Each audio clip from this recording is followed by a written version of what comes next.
Moving 92.5. Brooke and Jubal's second date update. I just have one question for the guy who's on the phone for a second date update today. Nicholas, how are you? I'm well. How are you guys? My question to you is, why aren't you dating somebody your own age? Why are you dating senior citizens? Oh, no. Come on. What are you talking about? Well, from your email, it says that you took your date out on a tour of a chocolate factory. I figured that's somewhere where you take, like, someone in their early 80s or a 4-year-old. So I figured, I was assuming you're not dating, like, young children, I hope. And so I was guessing that you're dating somebody who's, getting on in years. Is that true? No, it's not. So your date was your age? Yeah. And I'll have you know, we did a chocolate tour at Theo when I was dating my husband, and look how it turned out. Yeah. Yeah. Look how it turned out. Married The now. only people I know that still actually read a newspaper. In other words, you're not dating 90-year-olds, are you, Nicholas? No, Okay. I'm not. All right. Well, tell us a little bit about the girl that you want us to call today. We already know that you took her on a tour of a chocolate factory. Was that fun? We had a great time. Okay. But we met when we were volunteering at a charity event. Oh, that's cool. Yeah, and I don't do it all the time, but with the holidays coming up, I thought it was a nice thing to do. Yeah, why Nicholas not? was volunteering at our senior citizen. Yeah. Charity event. Yeah, More like we get it. cleaning up bedpans, So you guys met at a charity event. Did you ask her out the same day that you met her, or? Yeah, I did. She's really energetic, and she made the event a lot more fun. So I thought, well, I'd like to spend more time with her, so I just asked her, and she said, yeah. Okay. So you asked her out, and you guys went to the chocolate factory. What was your main selling point there? Well, before we went, I read that chocolate was an aphrodisiac. So, not that I was going to get fresh or anything. But You didn't actually tell her that, did you? Yeah, please. No, what do you think? All right. Yeah, what are you Hey, I got a great date. We're going to go to this chocolate factory because I heard chocolate makes people horny. Yeah, wink, You wink. want to go there? Yeah, that's a great pickup line. Okay. So you kept the aphrodisiac part to yourself, but she seemed to enjoy herself at the chocolate factory? Yeah, we saw the process, and at the end they let you sample all the chocolates that are there, and it seemed like she was having a great time, and I could see us hanging out more. Okay. And then when we walked out to her car, when we were leaving, I made a pretty bold move, and that might be why she's not calling me back. What'd What did you do? Did the tour excite you like you thought it would, and then you actually showed her how excited you were? Like that. No. When we were walking out, I grabbed her hand, I spun her around and kissed her, and she seemed shocked by that. But I said, I have a rule that I always kiss on the first date, but only if the girl's worth it, and you're worth it. Nice line. Oh, that's a Nick? lame line. You don't like that line? No, I that's kind of like that stupid. line. And it makes you sound like you kiss every girl on the first date. But only if she's worth it. I don't. I really don't. To me, it sounds the opposite, that you don't kiss every girl on the first date. I guess you know what, your line would have worked on me. You're not really my target audience. Man. Hey, well, maybe you're dating the wrong kind of people. So you spun her around, you kissed her, and you gave her that line. And did she react in a positive way, or did she seem annoyed by that? Well, I asked her if we could hang out again, and she said yeah. Okay. She seemed really excited by it. So. What kind of kiss was this? Was this like a peck type of kiss, or was this full on, like, lasting a couple seconds? It was a big romantic kiss. It was like a movie kiss. I wanted her to remember it so I could get a second date out of it. Okay, and she agreed to hang out again. How long has it been since you heard from her then? Well, I've texted her and I've emailed her, but it's been 3 days. You said you may think that you maybe went too far with the kiss. Did she act like flustered, giggly? What was her attitude afterwards? But she was giggly. She was blushing a little bit, but it didn't seem, that didn't seem not normal. Yeah, I think she didn't like it. She wouldn't have told you that you guys would be going out again. She probably would have called the cops on you right then and there for harassing her. So she obviously wasn't that thrown off by your kiss. What do you think it is then? Why do you think she doesn't want to call you back? Maybe she didn't like the chocolates. I don't know. She She's doesn't mad about have the chocolate. any known chocolate allergy that you're aware of, right? I mean, that's the only thing I can think of. She's been in the hospital for a week straight because of a chocolate allergy. All right, well, we'll play a song, come back, call her, get her on the phone, and get your second date update, okay? Awesome, thank you. All right, and by the way, I'm still head over heels about that line that you used. Gosh. Use it all you want. No, I want you to use it on me, Nick, if this second date doesn't work out for you. All right, hang on.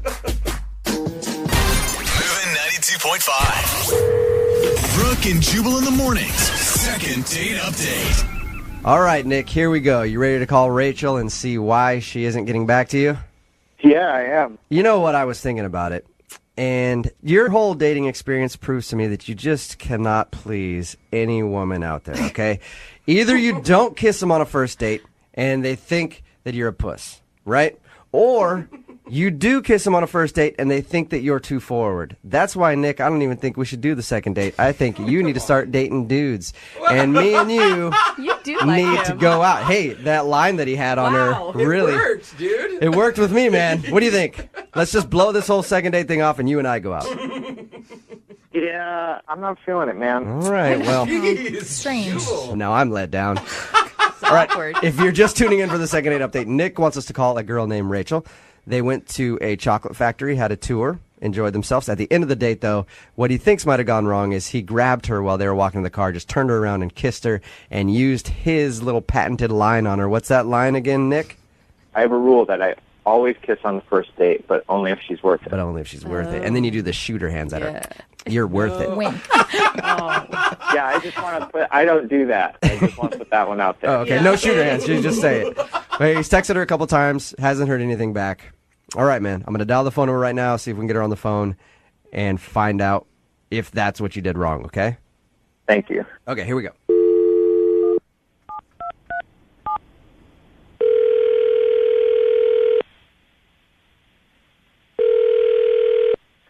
Hello. Hi, can I speak to Rachel, please? Yeah, this is she. Hey, Rachel, how are you? This is Jubal from Brooke and Jubal in the morning. How you doing? Fine. How are you? I'm good. Thank you for asking. I'm calling because you recently went out on a date with a listener of ours, and he liked you a lot, but you haven't been returning any of his text messages or phone calls. So he emailed and asked if we could call you and find out if something went wrong on your date. Okay. His name is Nicholas. Yeah, I know Nicholas. You know Nicholas, okay?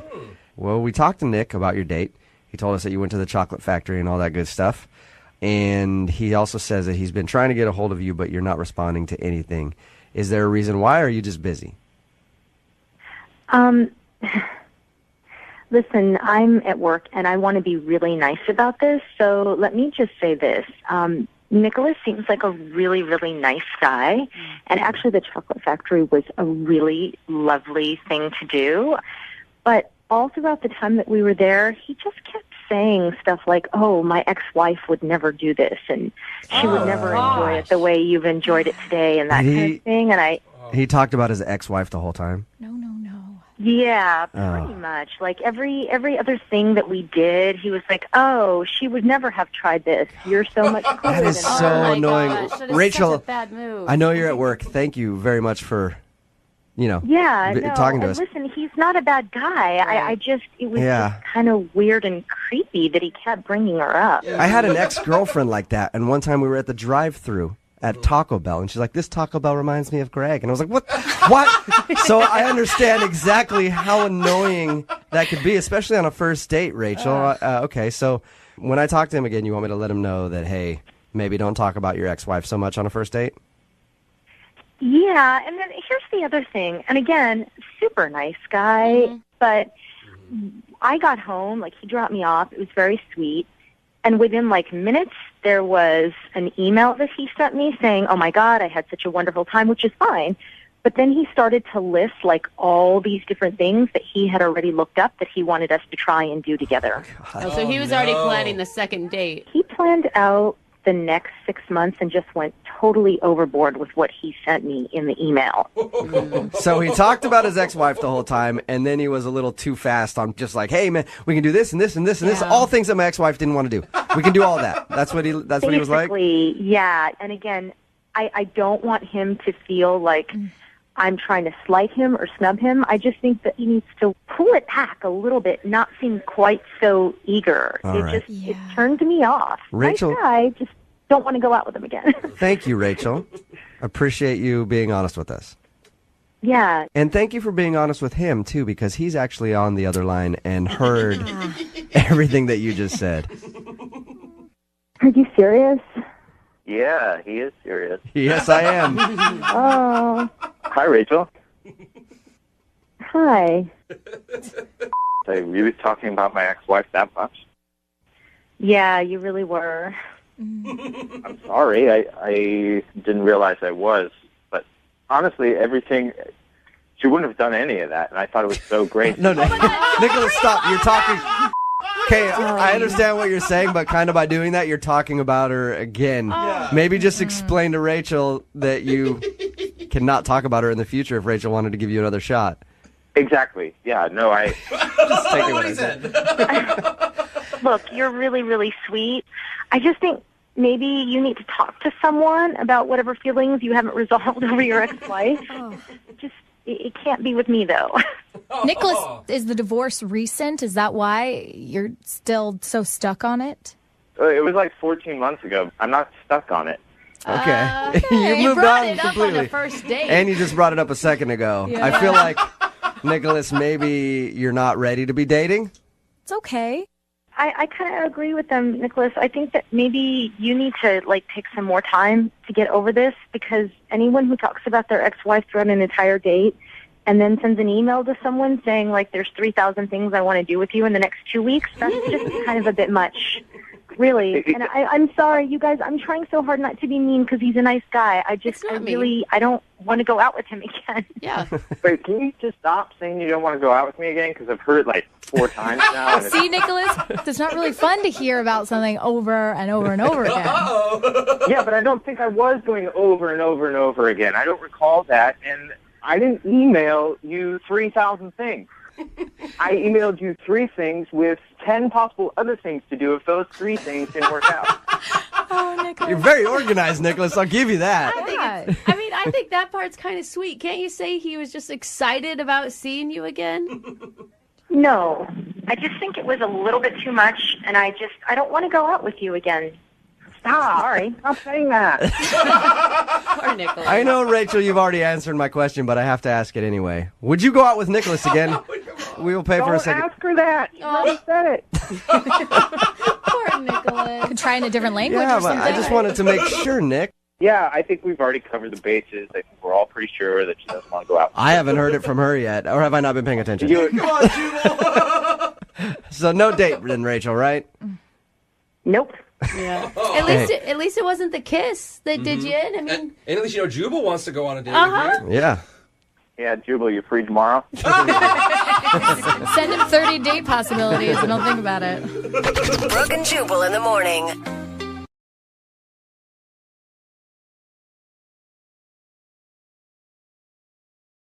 Need LASIK? Trust the experienced team at the LASIK Center at Evergreen Eye Center. No glasses, no contacts, no limits. What will you do? LASIK at evergreen.com. Moving 92.5. Brooke and Jubal's second date update. Today, a girl named Tori is on the phone to do a second date update, and I'm guessing the dude that she wants to call must be hot. Because in her email, it says that he pursued her for a long time and just kept asking her out. So that's persistence, I think, if somebody's hot. If they're not hot, that's a restraining order. So she didn't get a restraining order. I guess she finally said yes, but now he's not calling her back. Tori, what's up? How are you? Hey, yeah, he's pretty cute. Yeah. okay. If he wasn't cute, he'd be arrested by now, probably. Yeah. How is this guy pursuing you? Like he found you online, or he's someone you know within your social circles? No, I work at Starbucks, so he would come in every day. I would see him all the time. He would order the same drink. It was a grande triple non-fat mocha, no whip. And then after, he would ask me out. And it would be cute, but I always there was always something. I was dating someone, or, I just was I don't know, didn't trust him. Not didn't trust him, but just don't trust any guy to ask me out. So how long did it that's take before he healthy. finally broke down your defenses and you said yes? Yeah, it was a year. It's been 12 months. Wow. I mean, that sounds like actually a start of a cute story, but you're on the phone with us. So Something went wrong. Yeah. why did you finally say yes? Well, I was single for a while, and I found myself thinking about him a little more when I wasn't working. He would kind of cross my mind. I would be oh, Eric has that shirt, or something like that. Because I just, even though I don't really know him, I know him. We saw each other all the time, I don't know, I just started thinking about him. So, and I was single now, so I just thought, why not? Okay. Yes. So when you said yes to him, what'd you guys do? We met out for dinner. We went to a Thai restaurant. I enjoyed myself. Like, we had pretty easy conversation because there was already this, like, comfortableness of each other. And, like, he's pretty active. He, like, golfs, and I like to hike and do yoga. So I just thought, like, we have this, like, active lifestyle thing on top of just, like, liking each other. I thought, Okay. Were there any moments on the date that you would call, like, highlights? I don't know. It's weird to find someone that likes scary movies as much as, like, I do. So that was kind of nice. Was there any talk of, like, we should watch one together, referencing future plans together? Yeah, we, like, I feel like we, like, created a movie list because he hasn't seen it yet. And, like, oh, we got to go. We got to, like, I, like, watch all of them. Like, I don't know. I kind of was like I was going to be your first for it.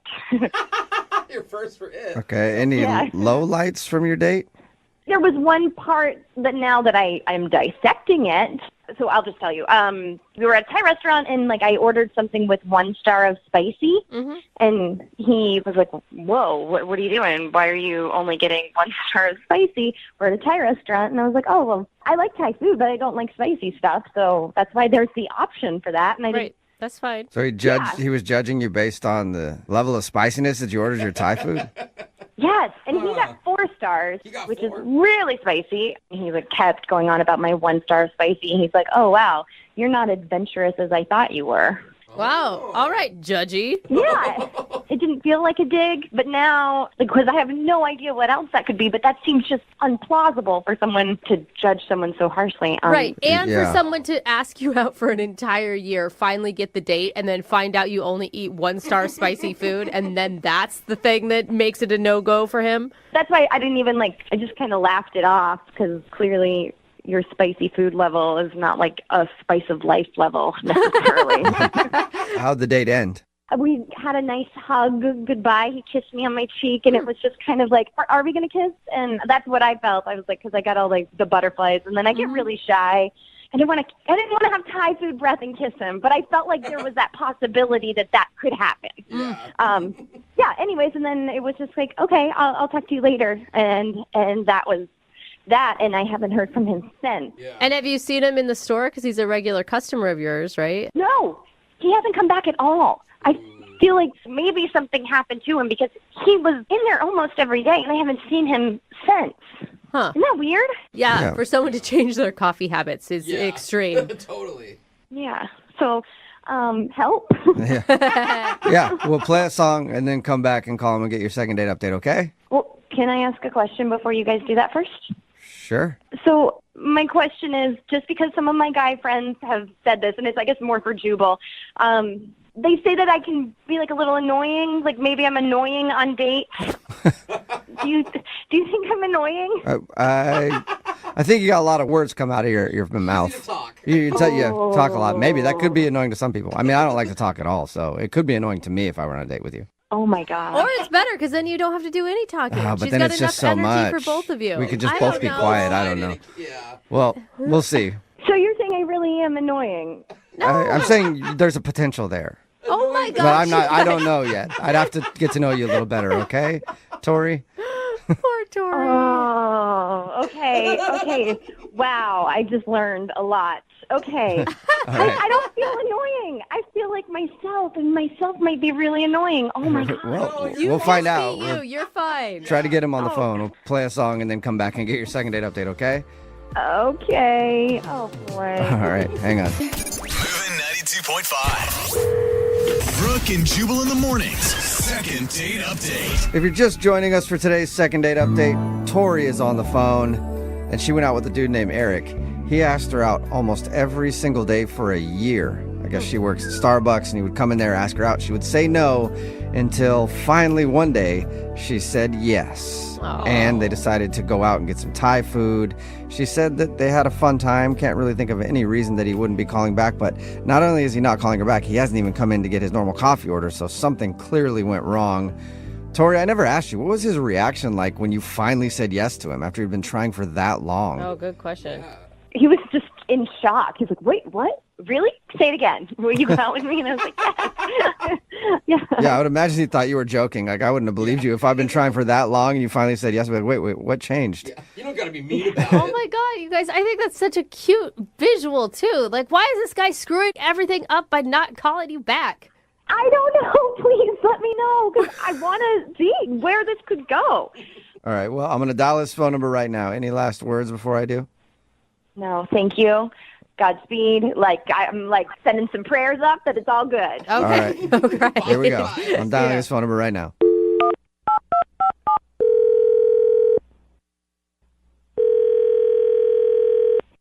Hello? I got to speak to Eric, please. Yeah, this is Eric. Eric, how are you, man? This is Jubal from Brooke and Jubal in the Morning. From what? Brooke and Jubal in the Morning. It's a radio show. Oh, okay. Well, okay, what's up? Did I win something, or?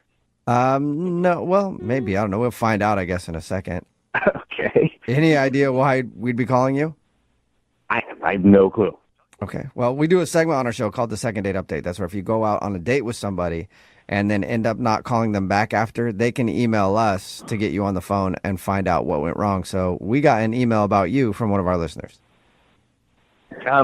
Wait, who emailed you? Somebody.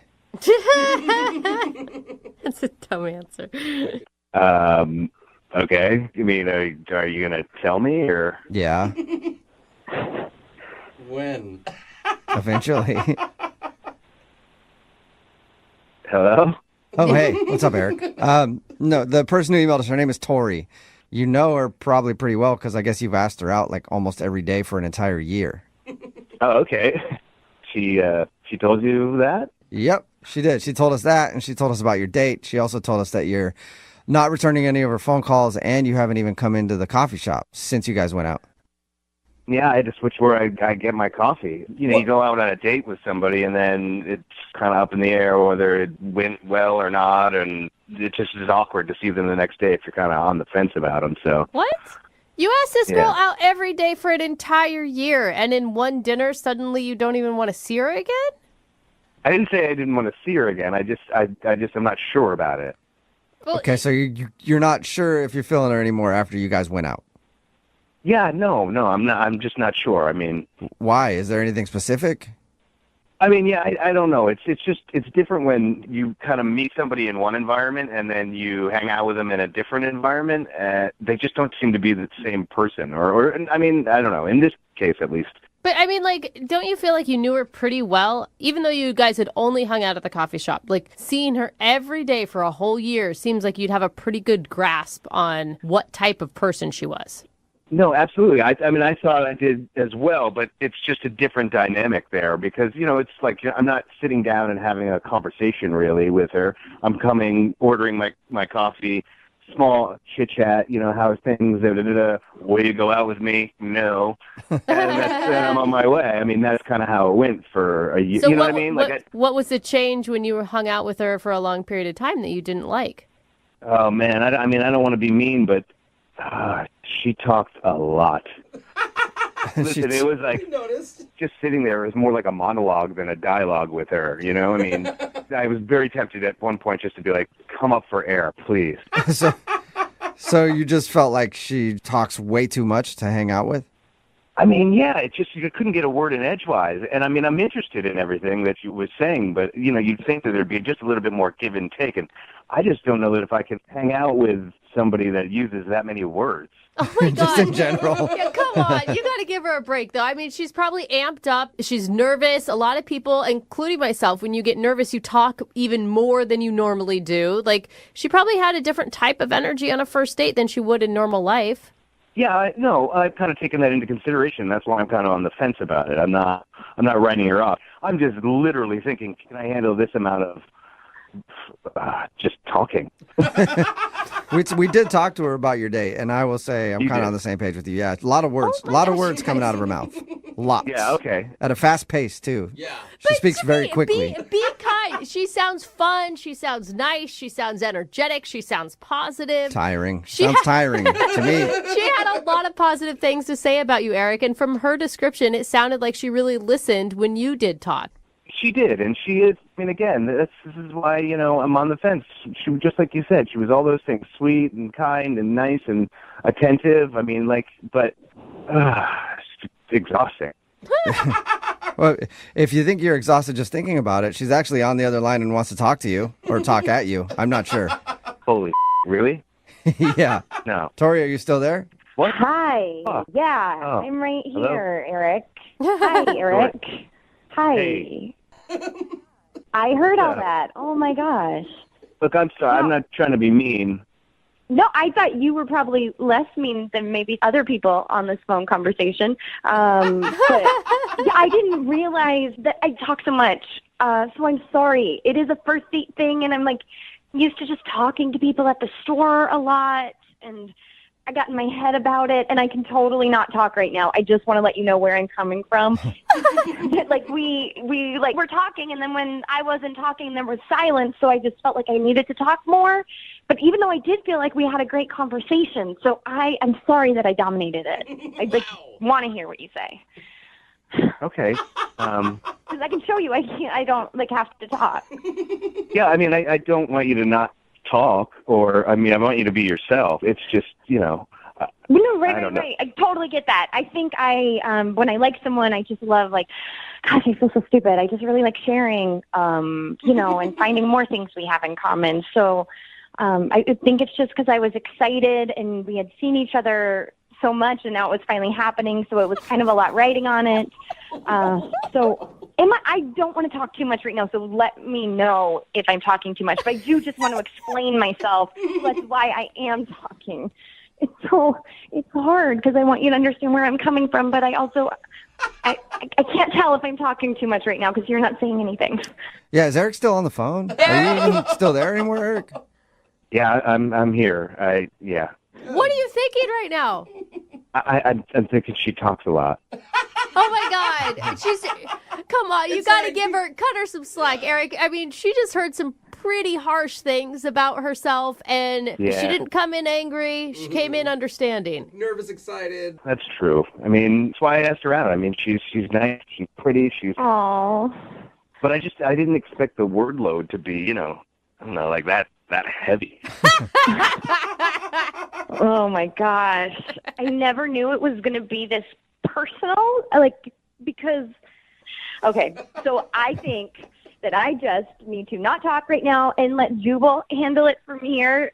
Jubal, can you just take it over so I do not? No, I think maybe I should stick my foot in my mouth. No, I think you're doing a great job. I think you should continue. Oh my God, she is so freaking adorable. Eric, come on, man. So this is about a second date? She wants to have a second date with me? Yes, Eric. Would you go out with Tori? Unless you want to do this, Tori. Well, we don't have time for you to do it. Would you like to go out on a second date with Tori? We will pay for it. Sure. Yay! Yay! I'm actually really excited too, Tori. Thank you, Brooke. I appreciate you on this phone call. And my I'm God. also very excited to see Eric again. Now, don't be so weirdly self-conscious on your next date, though. Oh, my God, I know. We'll have to do an activity so that there'll be other things to do besides talk. Yes. That's a good idea. I'm really excited about, going on a second date with you. I mean, you are super nice, super kind, really sweet. And I think if you were in a different situation than that where you weren't so nervous, maybe it could be a little bit more of a back and forth. So I'm definitely willing to give that a try. Are we still talking? Yes. Or is this thing over? Congratulations, you guys got a second date. Okay, right. awesome. Thank you. So cool. Okay. Still going. Brooke and Jubal in the morning. A text in at 78592 says that dude should give her a word count Come on. before she has to let him talk. Talking about today's second date update. If you missed it, this dude, Eric, wanted to call Tori. Well, Tori, I'm sorry, wanted to call Eric. They went out after he came into her coffee shop and asked her out almost every day for an entire year. She finally said yes, and they went out. And then he wasn't calling her back. So we got her on the phone, and he said that she just talks way too much. And we can kind of sense that. Yeah, she talked a lot. She was high energy, is what I'm going to call her, because I am never going to hate on anyone who talks too much. But she just like speaks her thoughts. She's like, "Am I talking too much? I think I am. I should probably stop." She's going to be so in her head on the next date. She said she was nervous, and we finally were able to convince Eric to give her another shot. And we'll see how the second date goes. So they are going out again, and maybe they'll go to the movies or something like that. Somebody else texted in and said they should go scuba diving. No way she can talk then. Moving 92.5 Slate.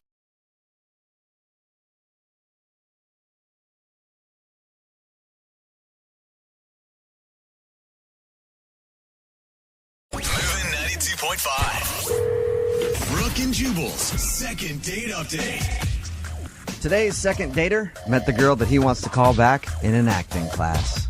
Oh, that's fun. His email said that he held her hand in the scene and knew right there that it was love at first sight, and he wanted to make her his wife. Oh, okay. Yeah, not over dramatic at all. I think I'm embellishing a little bit. Eric didn't really say that, but he did say he liked her a lot. What's up, Eric? How are you? How you guys doing? Good. Making me sound a little corny there. Well, I figured it was acting. I'd get into it. You know what I mean? There you go, yeah. Dramatic. So you met the girl you want us to call today in an acting class. Yes. She's just this awesome girl. Okay. What's her name? Her name's Erin. Erin. Eric and Erin. It sounds beautiful, Eric. Yeah. I'm sorry. I need to get out of the dramatic, actor thing. You are. Yeah, I know. I apologize, Eric. So tell us a little bit about Erin. What did you like about her so much? She just had a great way about her, like her personality and real infectious laugh. You know what I mean? She just telling stories, and we just had a really great conversation. You met her in your acting class. Did you ask her out, just after one of the classes, or did you get a feeling like she was kind of into you and then asked her out, or how did that whole thing work? I don't know. It was just a moment, like we held hands during the scene, and it wasn't like it was this, heavy thing, but it felt good, felt right. Mm-hmm. So after that, you asked her out, and she obviously agreed. What'd you guys do for your date? We went to a bar, nice quiet place, just had some conversation, had a few drinks. It was really good, and I just felt like there was a connection. Now, when you were on your date, were you running through lines that you had done in class and let's hold hands again? You'd think maybe that would have been something. You're like, oh, he's trying too hard. Okay, but you weren't doing anything like that? No. All right. So it doesn't sound like there was anything crazy or awkward that happened on your date. Just low key. Yeah, it was just low key. We were having some laughs, and I kept going back thinking, what was it? Because she hasn't really responded. Mm-hmm. Is there anything that you can think of where the date might have gone south? Well, I'm thinking maybe I overshared about my family. Oh. You overshared about your family? How so? Well, the conversation was going so well, and we're just going on and on about things, and then I just realized, 10 minutes into it, I'm talking about, I haven't seen my sister in 4 years, and my dad's a deadbeat, and I'm just like, what are you saying? Why? Yeah. I was like, maybe it's not a big deal. But no, I can see how that could be a turnoff to people. I think that I've been a turnoff on dates when people ask me about my family. Like, oh, you have a niece? How old is she? I'm like, I have no idea. And you can kind of see it in their face like, all right, you're definitely not a person who gets attached to people, Yeah. Yeah. I mean, she talked about her family too, but I'm thinking maybe I went a little too, Okay. Too much. A little too far. Yeah. All right. And you've seen her in your acting class or no after this date? I've seen her in class again. I mean, she treats me normal in class. And you've never brought it up to her? You've even been like, hey, I'd love to go out with you again. That's the thing. We haven't had an opportunity. It's almost like when class ends, she just darts to the door, and she acts like it didn't happen. Like we didn't even have the date. So it's obvious that she's avoiding you. Yeah. Which is a little difficult if you've got scenes together. Right. It's like, it's all business, It's like we're doing it for the class, and then when there's a break, she's not around to talk to at all. So anytime you could have a personal one-on-one where you could be like, hey, I thought we had fun on the date, she's not around. She gets out of there. Exactly. Have you tried calling her and texting her and asking her about it that way? The texts are just hey, see you in class. Right. Well, we'll play a song, come back. Moving 92.5. Brooke and Jubal in the mornings. Second date update. Eric, if this second date update doesn't work out for you, I don't want you to be worried. Okay. Because you're in a theater class right now, and trust me, theater girls are horny. All right. Plus, there's not that many straight male options for them. So you're good. True. You got plenty of options if this one doesn't work out, okay? Well, I'm anxious to find out what the deal is. Yeah, but if it doesn't work out, who cares, right? Just move on to the next one. You're in a theater class. It's going to work out, okay? Okay.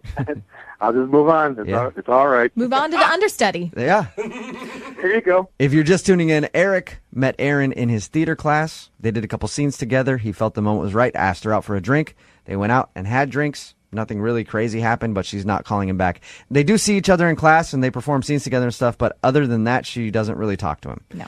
So we're about to call her and find out if he screwed up on the date. Now, the one thing that Eric did mention is he thinks he got a little too dark when talking about his family problems with her. Might have shared too much, and it disturbed her. That's the only thing you can think of, Eric. That's really it. All right, well, I'm going to dial the phone number right now. You ready? Okay. Okay, here we go. Should I bust out some Hamlet right away to relax her?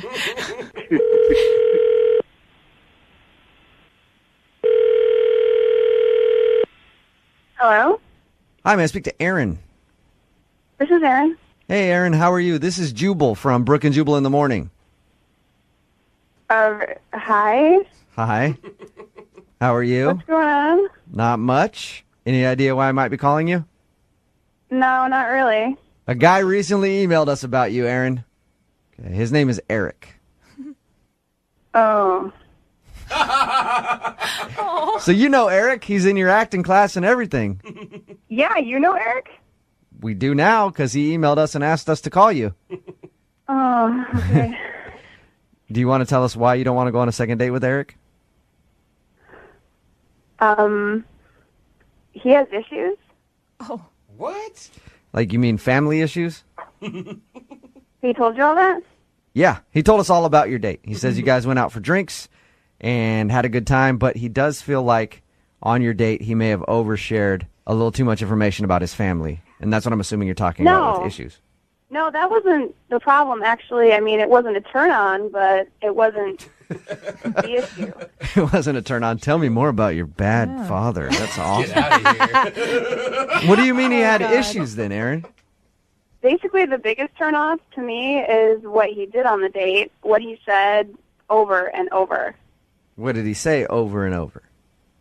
He basically asked me if he was attractive. Oh, no. Like 7 or 8 times. Really? Well, he started off being like, oh, no, just really tell me, am I attractive? And I said, yes, and just tried to laugh it off. And then he was like, no, but seriously. And then we'd talk for a while, and everything would be fine. And then he'd be like, but really, back to what you were saying before, how attractive on a scale of 1 to 10 am I? Gosh, Erin, that sounds awful. Yeah, that's... If you're on a date He just with wouldn't let it go. Is he attractive? Oh, my God. Leave a girl alone about it. It was just too much. Like, I don't want to always have to wonder, is he going to do his hair a different way? And, like, how that's going to make him ask me again and again. Well, nobody wants to hang out with somebody who's super self-conscious like that. Yeah. But, Erin, I do have to ask you, and I appreciate you staying on the phone with us, okay? Mm-hmm. On a scale of 1 to 10, what do you give Eric? Come on. I have to know now. I gave him an 8. Okay, that's good. So you did find him attractive. Yeah, it didn't matter, though. He was completely offended when I called him an 8. What? You actually told him, hey, you're like a solid 8. Can we stop talking about it? Yeah. Yeah, and I was being generous when I called him an 8. I just wanted to move on, you know? Oh, Erin. All right. I can understand how that would be unattractive. Yeah. Erin, Eric is actually on the other line and heard everything that you just said. What? Hey. Oh. Say hi to Eric, Erin. Hey. Was it really that bad? I'm so embarrassed. I don't even want to have this conversation with you right now. Well, no, wait. What exactly bothered you about... I mean, because everybody likes to hear that they look good. Are we really doing this again? I mean, we already went through this on the date. This is exactly what you were doing then, so... But yeah, but you gave me the silent treatment after that date. I was just like, what's going on? Yeah, people don't need to hear 15 times in a row and have to ask the person, do I look attractive? They like to hear it. There's nothing wrong with maybe. being reassured. Yeah, but Eric, don't you think it's a little much to keep asking somebody, hey, am I hot, by the way? I know 10 minutes went by, but am I still hot? It's good for your self-esteem to hear it. I know that. Yeah, but Eric, don't you have any of your own confidence? You shouldn't put your self-esteem based on some other person's opinion. Just because one person thinks so, you want to, okay, is that true of this? But, I wanted to know what Aaron thought. You know what I mean? Like, You kept looking at your own reflection in your iPhone. What? You looked like you were texting, but I saw the screen. You were looking at your own reflection. Were you checking yourself in your iPhone camera? okay, so I'm at fault for that too, and then and the bar has mirrors in it. I'm at fault again. Eric, how do you not realize that this is kind of weird?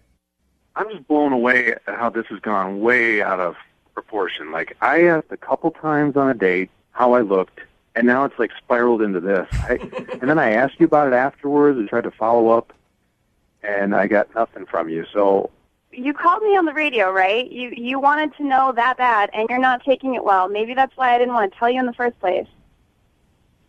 wow. I guess this just isn't going to work out. But, going back to something you said earlier, what does it mean you were being generous about giving me an 8? Eric, are you serious, have you Eric? learned nothing? No, I need to know. No. Oh, my God. Are you for real, Eric? You're really asking that right now. Oh, God. Well, she obviously meant something by it. I want to know what that means.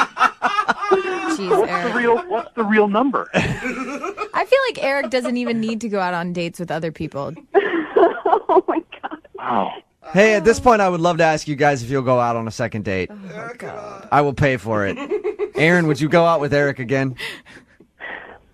What do you think? I'm thinking yes. Am I wrong? You're wrong. Damn it. I thought for sure you might go out with him again. Eric, there's your answer, man. Maybe don't check your reflection in your phone and ask somebody repeatedly if you're good looking. Get on some your next date. confidence. Yeah, okay. Hey, the good thing is, though, you guys still get to go to acting class together after this. Oh, that's not going to be awkward at all.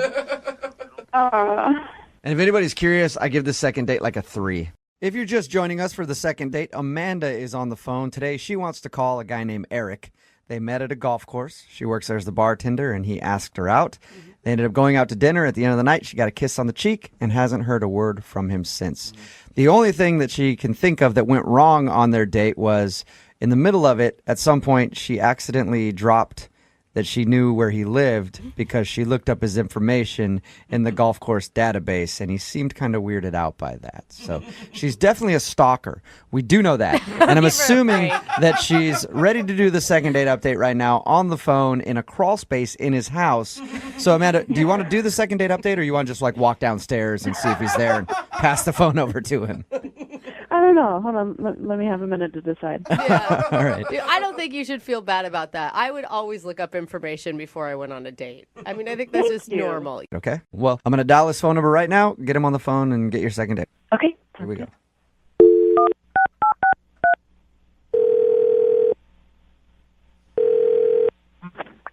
Hello. Hi, can I speak to Eric, please? Yep, this is Eric. Hey, Eric, how are you? This is Jubal from Brooke and Jubal in the Morning. I'm good. Who is this? Jubal from Brooke and Jubal in the Morning, the radio show. Okay. How are you? Fine. May I ask why you're calling? You may, and I will gladly tell you that. You recently went out on a date with one of our listeners, and she asked me to call you and find out what went wrong. It's a segment we do called The Second Date. Oh, okay. I think I've heard of this, actually. Oh, you have? Have you ever heard the segment? No, I haven't. Okay. Well, at least you're kind of familiar with it. Well, congratulations, Eric. A girl named Amanda wanted me to call you today and find out what went wrong on your date. Do you remember going out with Amanda? Yep. You met her at the golf course? Yep. Okay. She said that you guys enjoyed a fun dinner out, at least in her opinion. Was it not fun for you? Yeah, I mean, it was good. It was fine and stuff, but I don't know if I can really talk too much about details or anything like that. Is there anything that you could share with us? Because she says she's tried to text you a few times after going out and you haven't responded at all. She thought things went well enough that you guys would see each other again. Yeah, I mean, she's a nice girl. I just don't know if it's really the best thing for me to give her a call back and pursue it, I guess. You know how it is when somebody doesn't call you back. You sit there and wonder, and you're like, why don't they like me? She really liked you, and she would love to see you again, so. I mean, there's nothing wrong with her. It's just that, after our date, I was kind of telling a couple of my friends about it, and I got kind of a lot of crap from them because they said I probably should not be going out with Amanda. So I don't really know what to do, but I think it's probably best if I just let it go. Do they know Amanda? Yeah, a couple of them do. Okay, and why do they think not going out with her is? Well, I mean, it's nothing to do with Amanda. It's just that it was explained to me, and I thought about it. It makes sense that it's probably not a good idea to go out with somebody that works for me. So. Wait, that works for you? Is that what you just said? Yeah. How did You mean she work? How does she work for you? Well, she works at the country club. Okay. Do you own the country club? Well, this is why I didn't really want to get into details or anything, especially like on a radio segment. But yeah, I'm a partial owner of the club. Wow. Score, Amanda. That's awesome, man. She sounded like she had no idea that you were a partial owner. Well, that's good, I guess. I mean, people. I mean, it's nice when people just kind of treat you for the way you are, I guess. So. Okay. Yeah, but it's not you like didn't, you didn't tell her anything about like what you do and that you own the golf course when you were out with her on your date? Didn't seem relevant. But are you Interesting. are you really a participant in the golf club? I don't know how it's managed. Like, you're not really her boss or anything. Yeah, well, that's kind of why we went out in the first place. I didn't really think about it because, I mean, it's not like she's a direct report. But she's still on payroll, though, and it's a blurry line, I guess, so it's probably just not appropriate. So you feel like dating her is dating one of your employees, and it's bad to mix business and pleasure.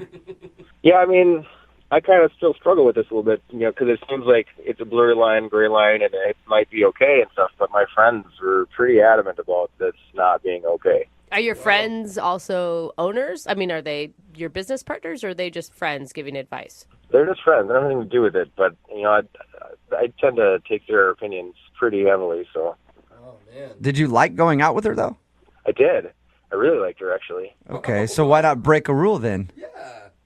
I mean, I have to think about more than myself and more than Amanda. There's, there could be bigger ramifications. But come on, people meet through the company all the time. Like, it's super common. It happens, and everybody makes it just work. Yeah, but that's when they're regular employees. He's talking about banging the help. I did not just say that. Right, Eric? Wow. I'm not saying anything. Eric, I thank you for being honest. I really do. Yeah, sure. I mean, it's kind of a sticky one, I guess. So yeah, I should also let you know that she's actually on the other line listening. Are you serious? Yeah, I am. That's not cool. Hey, Amanda, say hi to your boss. Hi, Eric. Hi. I don't even know what to say. Well, I'd be very careful in what you say because Eric apparently has the power to get you fired. Yeah, that's what I hear. Look, I'm really sorry. Oh my God. Yeah, but it's not bad. It's just, I don't know. Yeah. Of course it's not bad for her. It's really unexpected. I can legitimately say it's not. This is not you. This is a tricky situation, and I think maybe I screwed up even by asking you out. I'm really sorry. I mean, now that I know the whole story, you don't have to apologize. What happens now? I mean, like I just said, legitimately, it's not you. I mean, I really think you're great, and I had a really good time, and I think you're intelligent and vivacious, and I like a lot of things about you. I'd like to get to know you better, but it's, You do own a golf course throwing around words like vivacious. That is a power word. Oh, Eric, how often do women and chances like this come around, though? I mean, I don't know. It's tough. I mean, I'm not going to say like I enjoyed the fact that you didn't know like what I do for a living, but I like the fact that you were just engaged with me. You weren't really. It wasn't about what I do and stuff. So yeah. I appreciated that. I liked that. Well, thank you for that compliment. I mean, I really had no idea, and I don't know. It's just rare to have someone as down to earth as you come into the club, which sounds so weird. I think you should correct yourself, Amanda. Someone as down to earth as him come into his own golf course. So weird. Yeah. See, this is exactly what happened. This is what happened. Yeah, but seriously, I mean, you came in and I really liked you, and I like had so much fun just like laughing with you the whole time that we went out, and it's just really rare for me to meet someone like you, and yeah, I just wish that it could work out somehow, but I don't know. I guess that's up to you. Well, I mean, I take my friends' opinions pretty seriously, and it's not necessarily mine. I'm kind of on the fence. I mean, let me talk to the HR director at least and see what potential problems there could be. That is such Eric, a business transaction. how about You own this, the place, Eric? dude. Do what you want. Eric, what if she quits live on the air right now and resigns her position at your golf course? Would you date her? Yeah, I would, but I don't know if that sets a good precedent. Hey, am I involved in this decision? No, Amanda, not right now. I'm making decisions for you. Eric, I would love to ask if you'll go on a second date with Amanda. Not that you need me to, but we will pay for the second date. Do it, man. What's the worst that could happen? There could be a lot of bad things that could happen. I mean, I have to check it out first. I have to make sure it's okay. Okay, so you'll go have a meeting with your HR person and see if it's cool if you date the bartender at your golf course. We might have a bylaw against it. I don't even know. Okay, well, so if you do all of your due diligence and find out if you can date her, will you go on a second date with her? Yes, as long as she leaves her allergen princess hat at home. I'm just kidding. I'm totally kidding. Hey, I'm totally kidding. I can't help that. So, congratulations, Amanda. You sort of have a second date. If HR approves. Yeah. If the company signs off on it. Eric, I'm excited and would love to go on a second date with you if it's professionally approved. Sounds so weird. Excellent. Stand by. I'll find out. All right. I'm sorry I didn't tell you. I didn't really know how to say it, I guess. Eric, make sure if you do ask her out again, you get that request notarized and copied in triplicate so that you can have it in your permanent file. Even if, it's a green light, you'll probably still have to sign something here. Before we even go out. That's awesome. I do not envy the girl on the phone for a second date today. Not because of anything that happened with her date. Just, I think that she has one of the jobs that is tops in this country for getting hit on the most by thirsty, annoying dudes. She's a bartender at a golf course. Oh, yeah. That has got to be the worst. As a guy who golfs a lot, I see it go down constantly. If you're the cart girl or working in the bar at a golf course, it's just nothing but guys coming in there being like, I make a ton of money because I golf all the time. What's your name, sweetie? I'll take another Arnie Palmer. Get it from the bottom shelf so I can watch it bend down. I'm not even over-exaggerating. No, you are on point, sir. Amanda is on the phone. Amanda, how are you? I'm doing pretty good. How are you? Good. Is that a pretty accurate description of how it is at the golf course for you sometimes? Kind of depressing, but yeah. She's like, I'm want good. to- I want to quit, but Yeah. I'm good. I want to apologize on behalf of all men, first of all, before we get into your phone call. But it actually said that you met the guy that you want to call today at the golf course. I did. Yeah, he was one of the less creepy, less rich dudes. I had no idea that it would actually work. I've never even attempted to hit on a girl at a golf course because I figured they get it all the time from old married dudes. He actually was able to get your number and you guys went out on a date. That's impressive. Yeah, which has never happened before at that particular job. How did he do that? Did he try to impress you or did he just go, hey, can I have your number? No, he was very real about it. Okay. He came up to the bar and got a drink and then went out and golfed for a little bit, and then he hurt his ankle, so he had to come back in. And So he hurt his ankle golfing. He's an athlete, in other words. So what'd you guys do on your date? We went out to dinner. We went to a cool little taqueria and got tacos. It was fun. All right. And how did the date go? I mean, he's obviously not calling you back now, so maybe it didn't go as great as you thought, but did it seem like everything went well? It seemed like everything went really well. We had a really fun time and laughed a lot. I do have a lot of allergies, so I had to ask, what was in some of the ingredients, which may have embarrassed him. Did it seem like you just have allergies and you were worried about it, or you're high maintenance and you're where exactly did this dish come from? Was it farm raised or was it? I'd never want to sound like that, but I am asking questions and people usually don't, so maybe that did sound high maintenance. Well, did he seem turned off by it? I was upfront about it, so I said it right away, and then he told me not to worry about it, so I didn't think it was a big deal. Yeah, I have a hard time thinking that just because you had allergies, he'd be like, I never want to see that chick again. God, And, anything else that could have possibly caused him to not want to see you again? Well, there was one kind of awkward thing, and I don't even really want to tell you guys about it. Then you should Well, you probably should definitely tell us about it.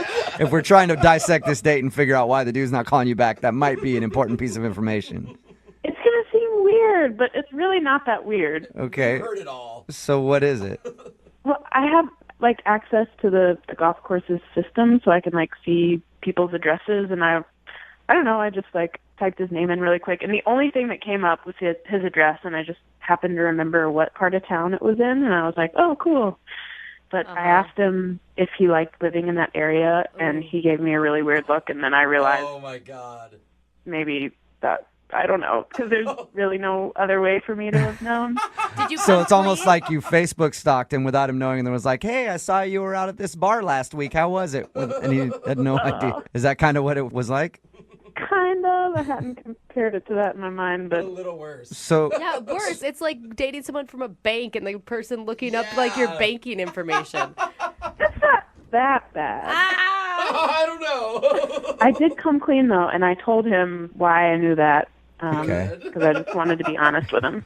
I knew where you lived because I stalked you in our company database before we went out. I'm sorry. What did he say? That sounds so much worse. What did he say when you told him that? He didn't really say a lot. He just kind of looked at me weird. Okay. And you swear that he hasn't caught you outside of his house in his bushes or anything post-date. I was not in the bushes. I was a very safe distance away, sitting in my car with my binoculars. There you go. Good. I'm glad you're being honest about being a creeper, Amanda. All right, so how did the date end then? He walked me into my car, and I don't date a whole lot, so I don't really know how that works, and I was kind of nervous and wondering if a first kiss situation was going to happen, but he just kissed me on the cheek, which was very sweet, and then went on his way. How many times have you tried to get a hold of him since you went on this date? I texted him once. I don't want to be creepy about it and be like, hey, what are you doing? What are you doing? You want to hang? I'm waiting for him to call me. So, well, you have his address. You should just show up at his door. Do we really need to do a second date here?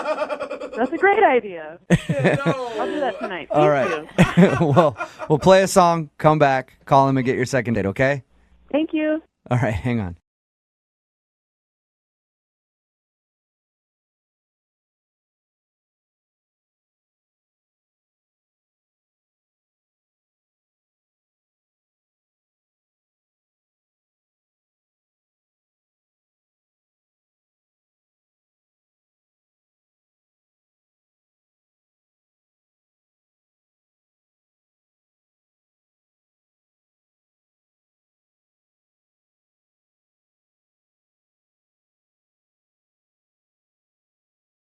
Need LASIK? Trust the experienced team at the LASIK Center at Evergreen Eye Center. No glasses, no contacts, no limits. What will you do?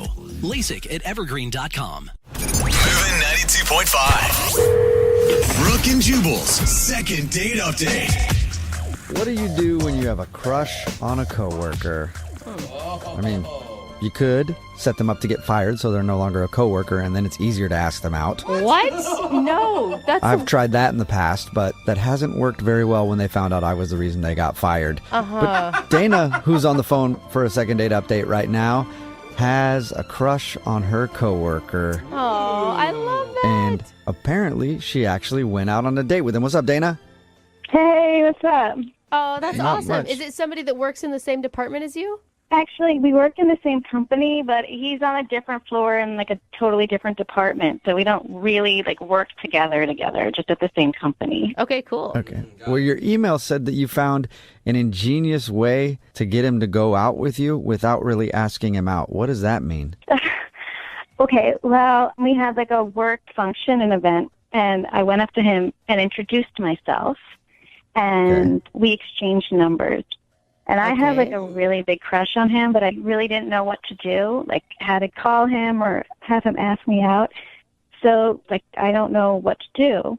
Okay. So there's this other girl at our job. She came up with this great idea that I should text him and say that, like, a bunch of us are going out for happy hour for some food after work. Okay, that's awesome. But, like, really, when he got there, it was just me. And I told him, like, everybody had canceled. What? You're like, oh, man. Yeah. Nobody showed up, just you and me. I guess we can just hang out here and finish this bottle of wine I just ordered for both of us, right? Oh, my God.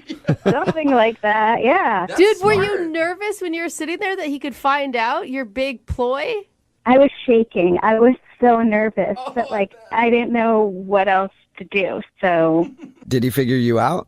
I don't know. I still don't know, like, if he thinks we were on a date or if he realizes it was a date because it was kind of like an ambush date. So I don't really know, like, what he thinks. How did it go? How did happy hour go with just you and him? Well, at first it was, like, really awkward because I guess he expected, like, a bunch of people to be there from work, and it was just Yeah, me. because you lied to him. Kinda, yeah. All right, so you got past the awkwardness at some point? Sort of. Well, so like, we were just sitting there, and it was really uncomfortable. So I was like, "Oh, let's Google, fun facts about sushi, just to like break the ice or something." Okay. So did that work? I thought it was fun. I mean, it was like, did you like the green stuff that they wrap the sushi with? It's actually like seaweed, which I didn't know before. I think that's a fact. I think that's just common knowledge. Yeah, I think a lot of people that eat sushi know that one, Yeah. Oh. But cool that you learned it with him, I guess. And that other stuff that they use is called rice. Did you look that up too? Yeah, I mean, I know that. Did it get better after that? And did he loosen up? Okay, so we sat there for a little while, and then he was like, "Oh, I have to go to the bathroom." So he excused himself, went to the bathroom. But then when he got out of the bathroom, he went directly, like, he left the restaurant. He just left. Oh, did he say goodbye to you? No, he just left. He didn't say bye or anything. So it sounds like what was a genius plan did not turn out so well. Okay, but I didn't tell you, like, what happened next. Okay. Okay. Okay. And he drove home and never talked to you again. Did that happen? And here we are. No, so I sat there for like 5 or 10 minutes, and I totally thought he ditched me, but then he came back in the restaurant. And, like, he said he was sorry because he had a really important phone call, so that's why he had to step outside for a few minutes. Oh, my God. That 10 minutes sucks, though. Yeah. Like, you see the guy leave, and you're like, oh, my God, I just got ditched at a restaurant. Oh, man. Yeah. My heart for you. Like, the ultimate low back up to a real high.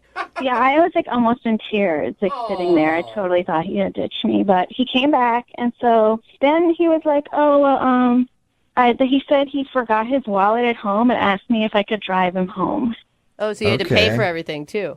Yeah, it wasn't that big a deal. It was like $30 or whatever. Yeah, and it is your ambush date, so you should pay for it. Yeah, that's true. Yeah, so I just paid for it and drove him home. Okay. Okay, and did you try to get into his house by being like, oh, I forgot everybody for the work happy hour is actually coming to your house, so can we go inside? No. What happened when you drove him home? He just, like, got out of the car and was like, bye, and, like, went inside, and, like, that was it. Oh, I thought he was going to use that to, like, try to get you up to his place. Yeah. I mean, I was hoping he'd, there were sparks on his side, too, but I don't know if he even realizes it was a date. That's a good point. Yeah, it sounds like he might not. Have you texted with him after? No, like, I don't know what to do now because, like, my plan, I thought it would have ended kind of differently. Mm-hmm. It's like, now I don't know what to do. And it isn't a date. Like, I mean, let's be honest. Like, you tricked him to showing up to a restaurant and then... Yeah, but he doesn't know that, or maybe he does, or I don't know. Like, I don't... Okay. Well, we'll play a song, come back, call him and see if, one, he knows he was on a date, and two, if there's a reason he's not calling you back after. Okay, because I just really want to know what's going on, if he has any interest in me. Okay, well, we'll play a song, come back, and find out with your second date update right after this, okay? Thank you so much. All right, hold on. Moving 92.5. Brooke and Jubal in the mornings. Second date update. I'd like to start off the second part of today's second date update by giving Dana the respect that she deserves. Dana? Hi. You know what I wanted to say to you? Yes, you had a crush on a coworker and then lied about happy hour event to get him alone with you at a bar. And yes, you're not getting a call back. But you know what? At least you did something about it. Well, thanks. What do you mean? Yeah, I think that the lies and the deceit that you told should get some credit. So congratulations, Dana, on lying and deceiving him. Thank you, I think. Yeah. Do you regret the big lie about, oh, it's a work happy hour, and then you, of course, didn't invite anybody else besides him? Not really, because I didn't know what else to do. But what about just asking him out on a date? It's really hard, I think, for especially girls to ask somebody out on a date, especially your coworker. All right, well, I'm going to dial his phone number because we don't even know if he realizes that he was on a date with you. Yeah, I don't even know if he knows that. And I just really hope he likes me, honestly. Okay, Yeah. well, we'll try to find out for you, Dana. Here we go, okay? Okay.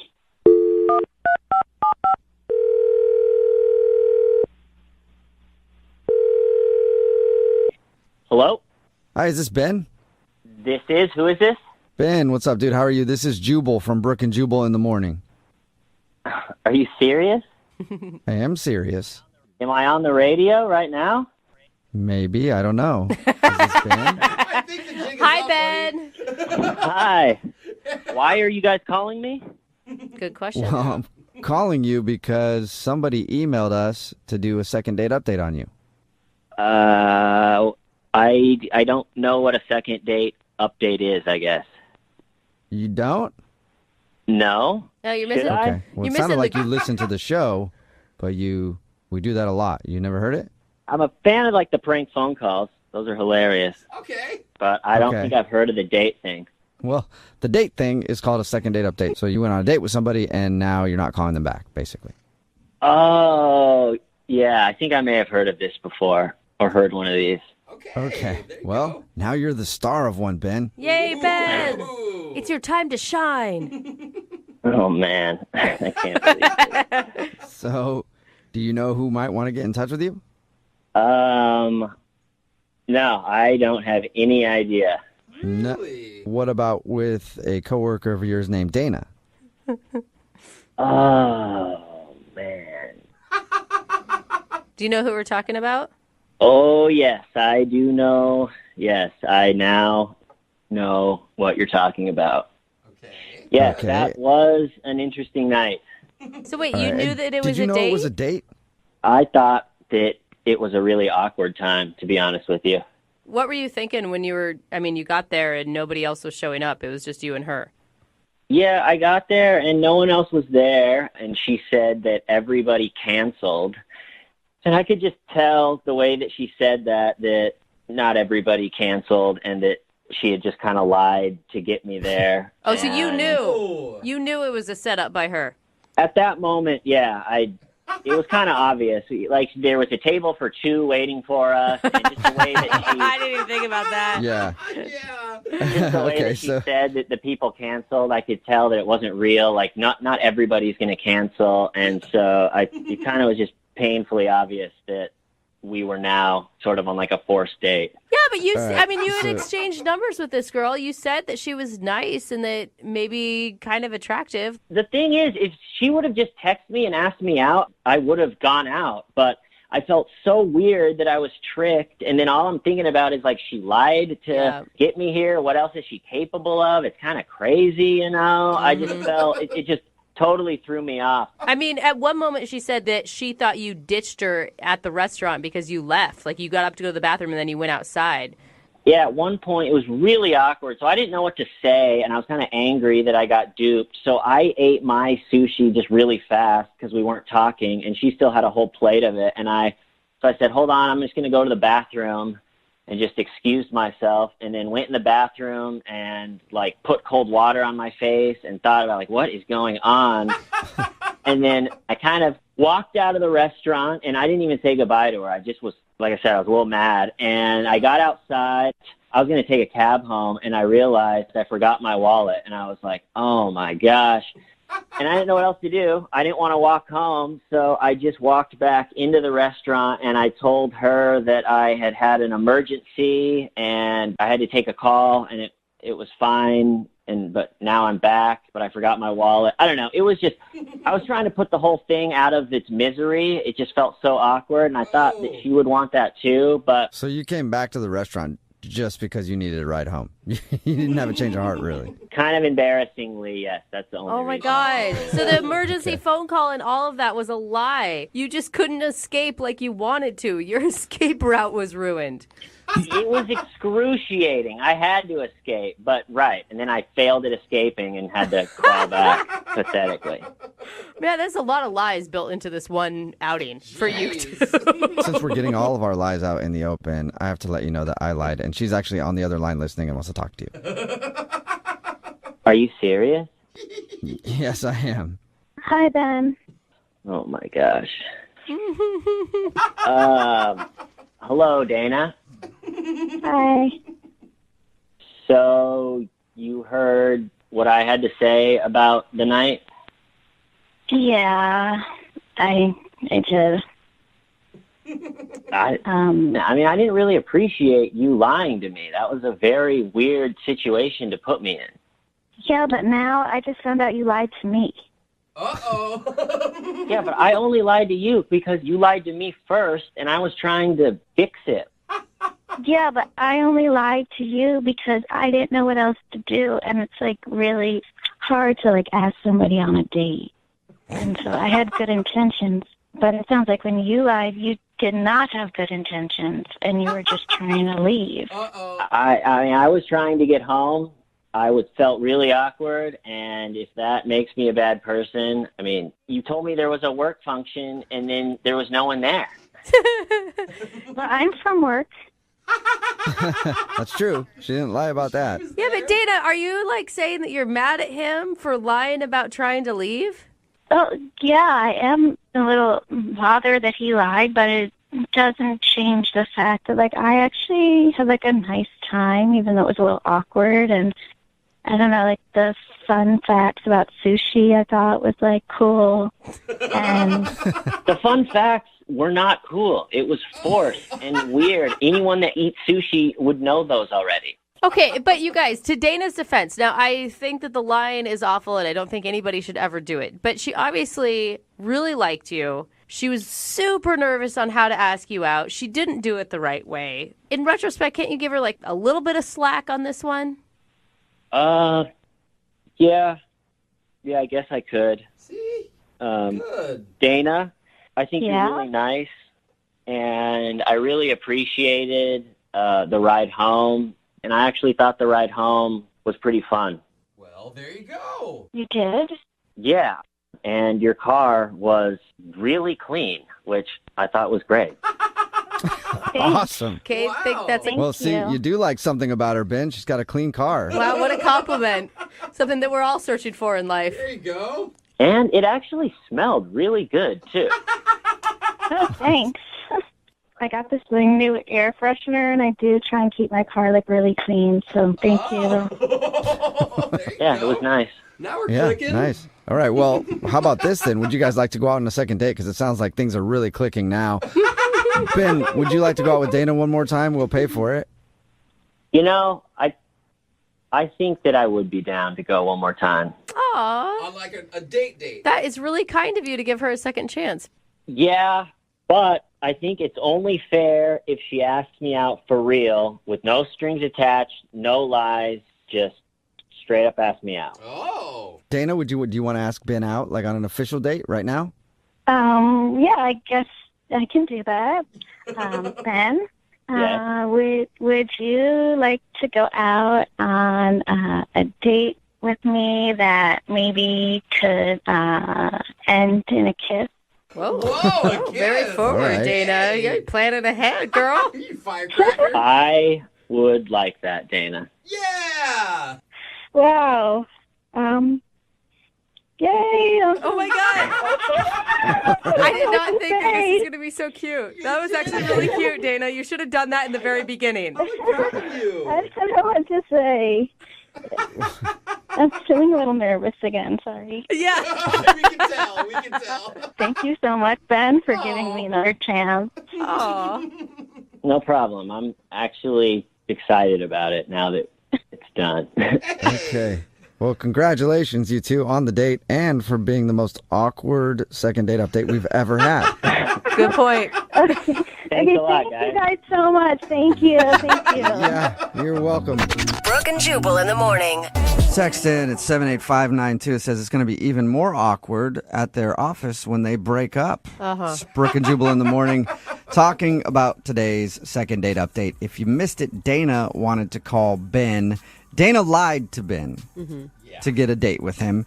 She said that there was a work happy hour because they worked together and a bunch of people were going to show up. So she invited him. He was like, yeah, I'm down. I want to hang out with more people from work. And he showed up and it was just the two of them. And he knew that she was lying right away because there was only a table for two. And it was very obvious that she had tricked him to be on a date. So he actually tried to get out of there, but he had to come back because he didn't have money to leave. So she gave him a ride home. Anyway, they talked about it. He was upset, saying that you lied to me. What else are you capable of lying about? But in the end, after a very awkward exchange between them, he decided to give her one more chance and they're going out again. I thought that was really kind. I mean, there could be really something there if he was willing to be that open about it. Yeah, I mean, she did lie, but her intentions were good. I mean, she liked him so much, she was trying to find a way. She was to get him out she just without- sounds awkward. They both sound awkward.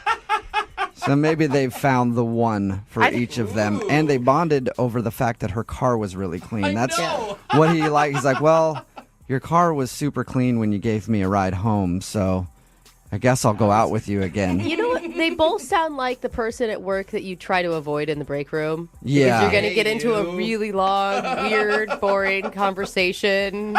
They both did, and we listened to them do that for about 3 or 4 minutes before they agreed to go out again. So good luck to them. Remember, Hopefully it's a car wash date. if you want to do a second date update, all you have to do is email the show, and we will call the person who didn't call you back. Move at 92.5. Brooke and Jubal's direct deposit.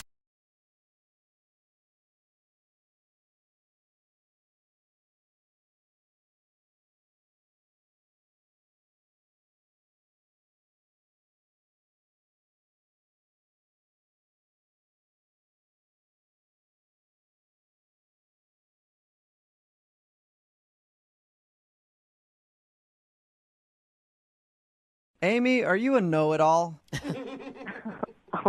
No, why? Okay, because I think that might be your problem.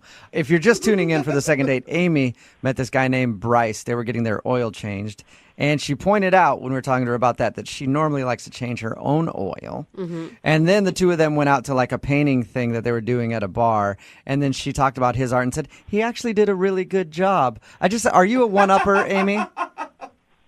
I don't think so. Okay, all right. You sound a little bit like a one-upper to me. Like we're going to get him on the phone for the second date, and he's going to answer, and you're just going to come on and be like, my cell phone reception is better than yours. No. You're not going to do that, are you? No, I promise I won't do that. Okay. You're kind of self-conscious, though, thinking about how your date went now, aren't you? Right? Yeah, you guys, I'm freaking out.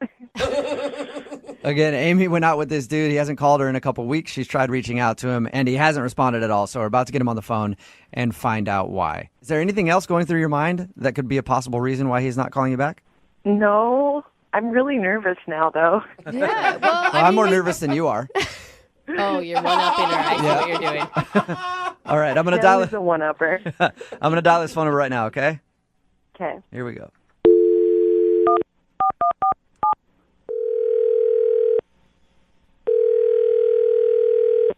Hello? Hi, is this Bryce? It is. Who is this? Hey, Bryce, how are you? This is Jubal from Brooke and Jubal in the Morning. It's a radio show. I don't get calls from radio shows very often. Yeah, I know it could be kind of weird. Listen, I'm calling you because one of our listeners actually sent us an email about you and asked if we could track you down. You have any idea who I could be talking about? No. Do you remember going on a date with a girl named Amy? Yeah, I do. Okay. Well, Amy emailed us and said that she had a really good time on your date, but it's been about 2 weeks now and you're not calling her back. So she asked if we could get you on the phone and find out if something went wrong. I really don't want to talk about it. You don't want to talk about it at all? No, I'm good. Just like 2 minutes. I don't know about that. She described the date to us, and it sounded like everything went fabulously. Yep. So why All wouldn't right, you it call did. her back? This is so uncomfortable. Look, this is really awkward. She described the date to us, and there wasn't an awkward moment that she could think of from your date. And she said that at the end of it, you kind of... imagine not. Say that one more time? I imagine not. Okay, so was there an awkward moment, or wasn't there an awkward moment? I wouldn't call it exactly awkward, but there definitely was a moment that I just did not like. Whoa. What happened? Okay, I'll tell you. We went to this drawing thing. We drew pictures and made like a flip book. Mm-hmm. Yeah, she told us about that. She actually said that you did a really good job. Yeah, she told me that. She, came up to me after and said, "Wow, good job." And she went in for a high five. Mm-hmm. And I wasn't expecting that level of force. Okay. So she high-fived you really hard? Bottom line, my arm is in quite a bit of pain still. From a high five? Yeah. I haven't really been to see a doctor yet, but I'm starting to get worried. My arm's in a sling right now. It really hurts still. Oh my God. Are you saying that she injured you with a high five? Well, it may sound funny to you, but I had shooting pain up and down my arm for the rest of the time we were in there, and she wanted to go out and get drinks after, and I told her I had work the next morning, so I left and went straight to the pharmacy and got a sling for my arm. Really? Your arm is in a sling because she high-fived you so hard. Yeah, and it still hurts.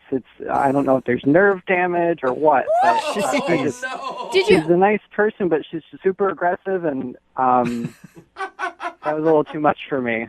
Wait, so high-five you're the Incredible Hulk or something? You're intimidated by her because of her high-fiving injuring your arm? I'm not intimidated by her. She injured me. My arm hurts. I'm just imagining her like pulling her arm back and hitting you so hard on your head. Like I can't. Yeah, exactly. It takes a lot to hurt someone with a high five, and she did it. All right, so you don't want to go out with her again because you don't want to risk any more bodily harm. Is that what I'm getting? I'm pretty much leaning towards a no. Okay. Well, you know what, Bryce? Maybe she can change your mind because she's actually on the other line listening to this and wants to talk to you. No, she's not. Yes, she is. Amy, Bruiser, you there? Bruiser. Hi. You big meathead? No you kidding. hurt Bryce. I can't believe this. So you're not calling me back because I high-fived you too hard? It hurt. Oh. It was so aggressive. I'm not into that. Amy, can I ask, do you try to come off as maybe a little bit harder than you are? Or tougher? Maybe because I'm so little. I'm 5'3" and 115 pounds. Like, what do you have, like bird bones? Where does that even come from? You were joking like this on the date the whole time, too, and that kind of bothered me, too. You hurt my arm. I barely high-fived you. That wasn't even, like, my most emphatic high five. Are you threatening him now, Amy? No. Do you feel bad? I mean, I do feel bad, but I just can't believe this situation. Like, I would have never, in my wildest dreams, have thought that this is why you weren't calling me back. You're super aggressive, and you got to warn someone when you're going to go in for a high five like that. Some kind of heads up. What else did I warn them about? Like, if you need a warning for a high five, like, how are you going to get through your day, man? I don't really know what else to say here. You hurt me, and you're not even apologizing for it. Oh, okay. I'm sorry, you little baby. I'm sorry I hurt your little wrist. That's helping. That's helping a lot. Oh, you little baby. Do you want an apology? I'm sorry.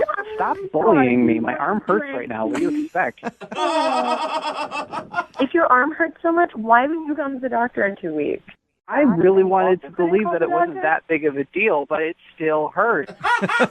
You did some serious damage. Hey, Bryce, would you like to go out with Amy again on a second date? We'll pay for it. No. I don't forget it. You don't want to go out with him now? No. You're being kind of a jerk. Yeah. Well, yeah. If I went on one date with a guy and my high five was too strong for him, do you think that I want to go out with him again? Like, do you really think I could go out with him again? I don't think so. Well, it's just like the mocking. It seems like a little bit. Oh my God, get over it. You guys are being such wusses.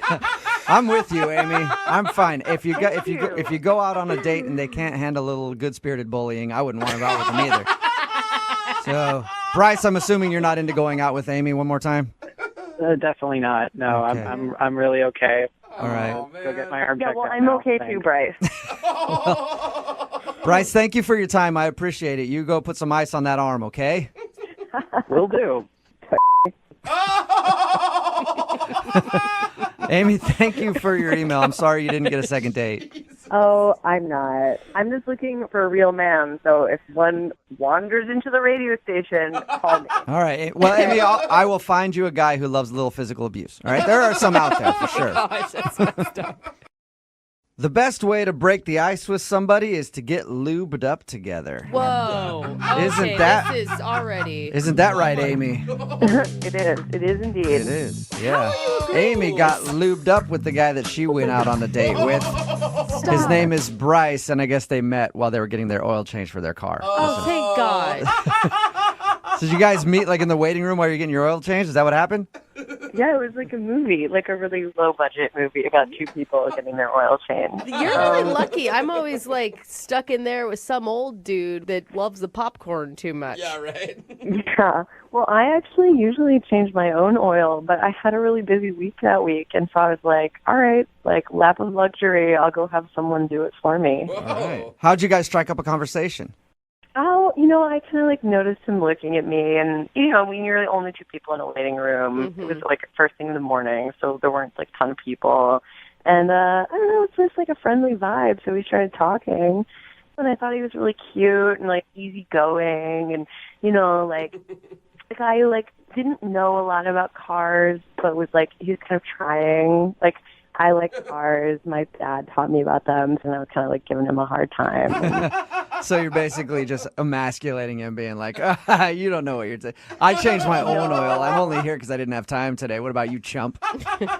No, I was really nice about it. I would think that would be really attractive to a male, like a girl who is really hands-on and mechanical. Yeah. I mean, it seemed like he was into it because we actually went on a date from there.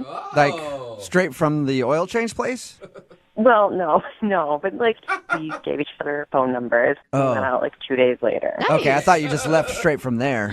Went to like a Denny's or something. Hey, after getting the oil change, I like to wash it down with some sausage from Denny's. All right, so what'd you guys do on your date? So I have a couple different hobbies, and we were talking on the phone. We weren't sure what to do, so I take this painting class on Thursday nights, and it's really cool. It's like a painting, but also like that night was like stop motion night. I don't know. It's great. So you like do all these drawings where they move incrementally. So at the end you get like a flip book. It's cool. It's cool. I know I sound like a dork, but it's cool. And so, I mean, he knew that that's what he was going to. He was excited about going to this class with you? Yeah, I was like, I know this is super nerdy, but it's actually really fun. I would have just gone off board and made like a pervy flip book for you to look at. Yeah, actually, this was pretty good. Really? Okay. All right. So he impressed you with his artistic skills?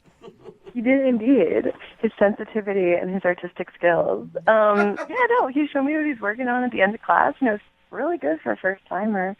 And I thought we were having a fun time. So after the class, I was like, do you want to go get a drink? Something really low-key. And he said he had to get up early. And I think I, ribbed him a little bit about that. I, called him a party pooper or something. How early in the evening was this? It was 9 p.m. You know, it was like borderline. So That's pretty late for a weeknight, I feel like. I don't think so. I think 9 p.m. is early for a weeknight. Yeah, because you sleep 2 hours a night. You Yeah. are not one that gets to judge how much sleep people actually need. But we get up to do a morning show. Like if you're getting up at 8, 9 in the morning to go to work, 9 o'clock is not necessary. That's kind of turning in early. I would think. Maybe not. you know, no judgment, first date. It's okay. Yeah. Like I'm, you know, boundaries. I'm a modern girl. So how did you guys end things? Did he make any plans with you to see you in the future? We like talked about it. He walked me in my car and we had a quick kiss, and he said he would call me, and he hasn't. And it's been a couple weeks, and I reached out to him once, and then I just like left it alone because I didn't want to, you know, overdo it. Why do you think he's not calling you back? You know, I wondered if either maybe I ribbed him too much, or I don't know. You know, some guys, they don't like women who are like on top of their game. Like, I have hobbies, I have a life, like I change my own oil. Yeah. I've always been unattracted to girls with hobbies and lives because they want you to be involved in their stuff, and then it's like, oh, God, I only want to worry about myself, you know? So I can understand that. Oh, come on. I mean, if that was the case, you wouldn't want to go out with him again. No, and I don't think that's the case. And I just really liked him, and I thought maybe it's like a little weird to have a radio station call somebody, but you guys are so cool, and I listen all the time, and I just thought, hey, it's worth it. Like, if it doesn't work out, that's okay. But I am curious. Well, we'll play a song, come back, call him, and find out if you got a second date or if you got ditched. All right, cool. Thanks, guys. You're welcome. Hang on.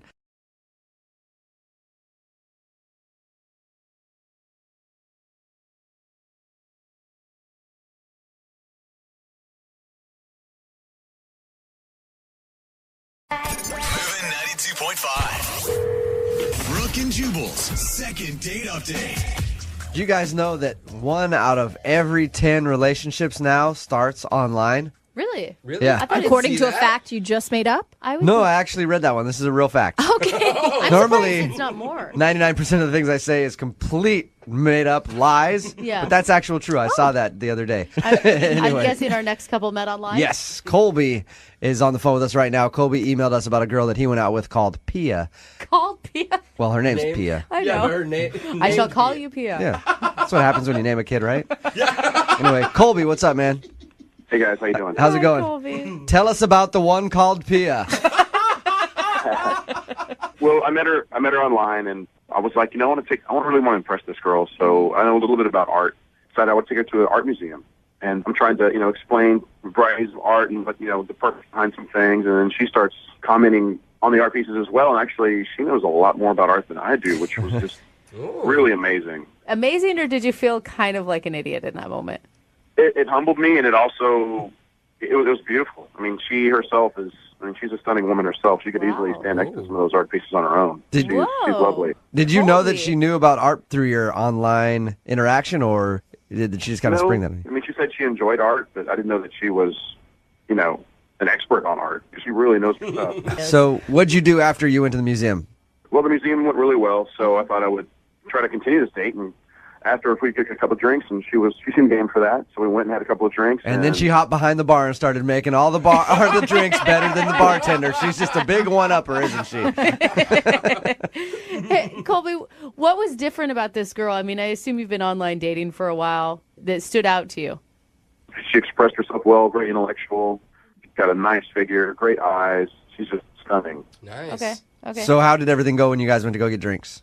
I thought it was awesome. We were laughing, cutting up, a little personal history of each other, a little more so than we shared online, and got a little kiss at the end of the night. It was nice. Oh, you got a kiss. I didn't reach for a touch or anything like that, just a little peck and show my respect, but definitely let her know I was interested in seeing her again. Give her a peck to show your respect. That's I like nice. that. I like it. But so just a standard kiss at the end of a first date. Was there any kind of weird conversation that would lead you to think that she's not getting back to you because of something you said? Man, nothing at all I picked up on. So the conversation at the bar was just normal, everyday. Yeah, family, you know, what do you do? What types of food do you like, etc. You know, just your basic things. And, man, she ticked all my boxes. You know, I really want to, I'd love to see her again. I've texted her a couple times, and our last correspondence was she said she didn't want to see me, and I just simply said, why? Oh, interesting. Oh, what? So she straight up said she doesn't want to see you. Correct. Okay. No Interesting. reasons though. Like you have None. you really honestly have no idea. So are you calling to like convince her otherwise or I just I kind of need a little bit of help with some closure here, or moving forward a little more. I mean, just the text just didn't seem, I don't know if her ex-boyfriend picked up the phone and texted me in response for her. I don't know. Okay. That's quite a good jump to it could conclusion there. Could happen. You never know. All right, we're gonna play a song. Come back, call her, and get your second date update. Okay? Cool, thanks. All right, hang on, man. Moving 92.5. Brooke and Jubal in the mornings. Second date update. I've got a great feeling about this. Do you? Yep, I think this is gonna end with a connection. A love connection for Colby. You are so full of sarcasm. It's No, ridiculous. not at all. These always go so well, and I feel like this one is going to be probably the most magical second date update we've ever had. Sorry, I was waiting for your heartfelt message about it. Okay, you don't want to hear that. Colby, are you ready to give Pia a call and see why she basically told you to take a hike? Oh, definitely. Let's do this, please. All right, if anybody's just tuning into the second date update, Colby wants us to call this girl Pia he met online. They went to an art exhibit. He found out that she knew actually more about art than he does, which she liked a lot. They went and had drinks, into the night with a kiss. He texted her that he wanted to go out again, and she simply sent him a text back that said to leave her alone. Basically, not in those words, right, Colby? That's correct, yeah. And Colby, do you actually really, really dig this girl, or is it one of those things, she dissed you, now you're more into it than you really were to begin with? Oh, no, I really like her. Otherwise, I wouldn't have contacted you guys. Okay. All right, Colby, here we go. We get her on the phone.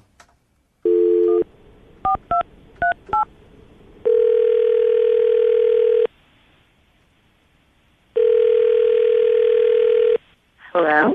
Hi, is Pia there? This is she. Hey, Pia, how are you? This is Jubal from Brooke and Jubal in the Morning on Moving 92.5. What's going on? What? This is Jubal from Brooke and Jubal in the Morning on the radio station Moving 92.5. We do the morning show. Okay. How's it going? Fine. How you doing? I'm good. I'm calling you because you recently went out with a friend of mine, a guy named Colby, who you met online. What? Yeah. I know it sounds kind of weird, but Colby said he had a really good time with you, but you sent him a text message that said you're not interested in seeing him again and you don't want him to contact you anymore. Why is that? We're just not compatible. What makes you guys not compatible? He said that you guys both liked art, actually was very impressed with your knowledge of art. He also shared that he enjoyed the conversation you had at the bar and you even ended the night with a kiss. Pia, the way he painted it was that it was the perfect date. We're just not compatible. He's a Gemini and I'm a Capricorn, and it's a disaster waiting to happen. And I'm going to stop it before it gets started, and that's why I put an end to it. Is it wait, so your reasoning, Pia, is really because of your astrological signs? Yeah. They don't mesh? Pia, are you serious? Pia, I got to let you know I'm a Gemini. I don't know how this is going to work out for us on the phone even. Yeah, there you go. Yeah, so you guys know that she probably has like mood swings and is irrational sometimes, and sometimes it's probably like we're two different people, right? Brooke does Interesting, yeah, so you don't want to date a Gemini. Okay, I guess I get it now. We're parties. We're parties in a little package, Pia. You guys are unstable. So Pia, you don't want to date him because he's a Gemini?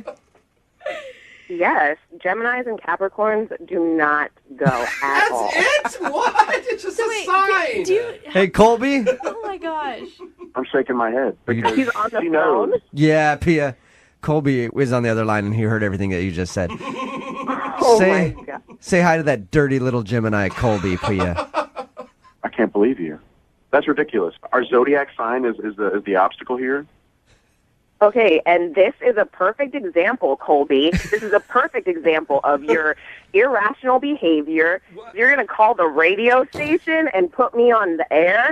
It doesn't even make any sense. You're on the other line, and you didn't even say anything. You could have called me and asked me why. You could have left a message, but you're just sending me text messages. You're so indecisive. I just can't. I'm not going to have that in my life, okay? So you need to accept it and deal with it and move on. Goodness. Yeah. Frankly, I'm on Pia's side here. Completely. You are irrational. You're being irrational, and your mood swings and everything else. Pia, I'm sorry that you had to go through this.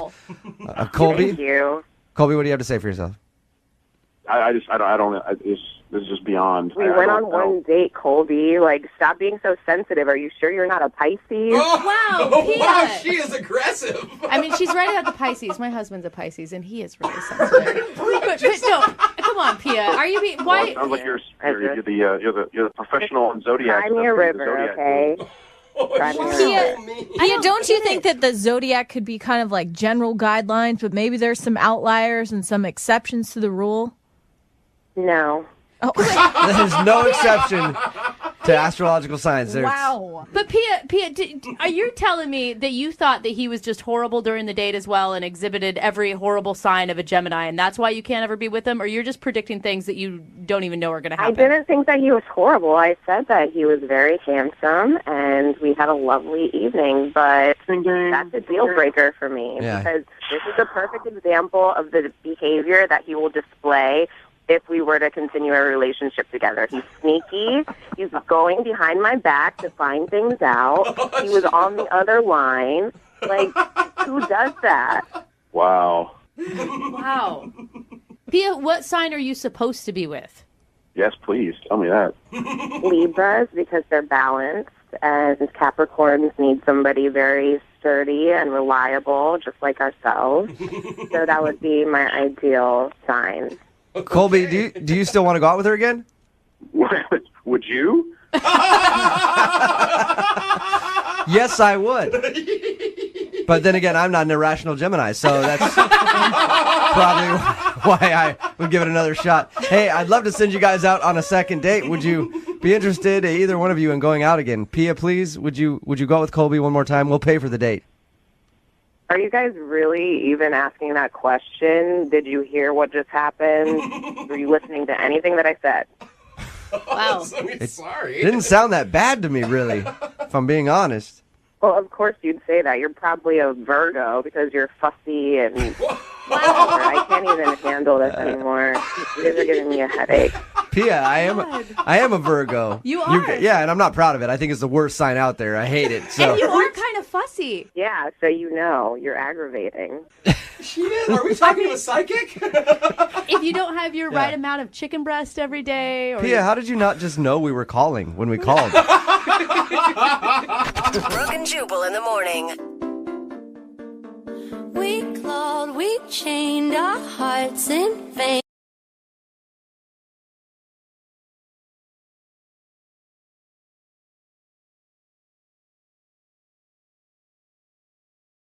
Right in the middle of a second date. And if you're just joining us, Allison is on the phone.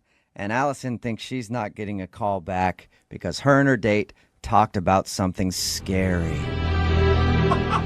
Something that lurks all around you on a daily basis.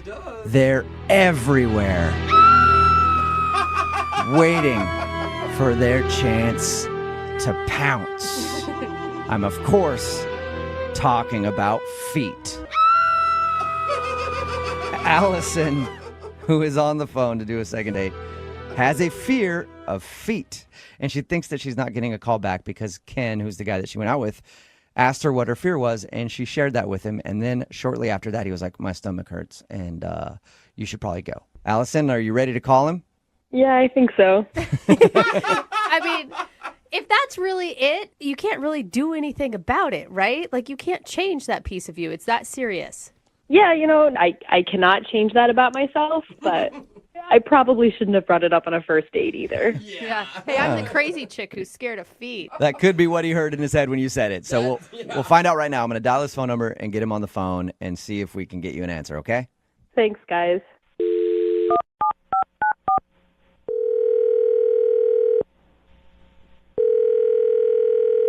Hello? Hi, I was looking for Jake. Yeah, this is him. Hey, Jake, how are you? This is Jubal from Brooke and Jubal in the morning.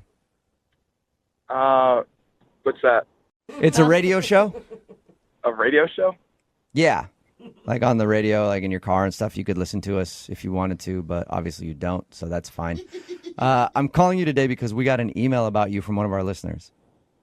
About me? Yes. Why would somebody email you about me? Well, because you guys went on a date recently, and now you're not calling her back. So you recently had a date with a girl named Allison. Yeah.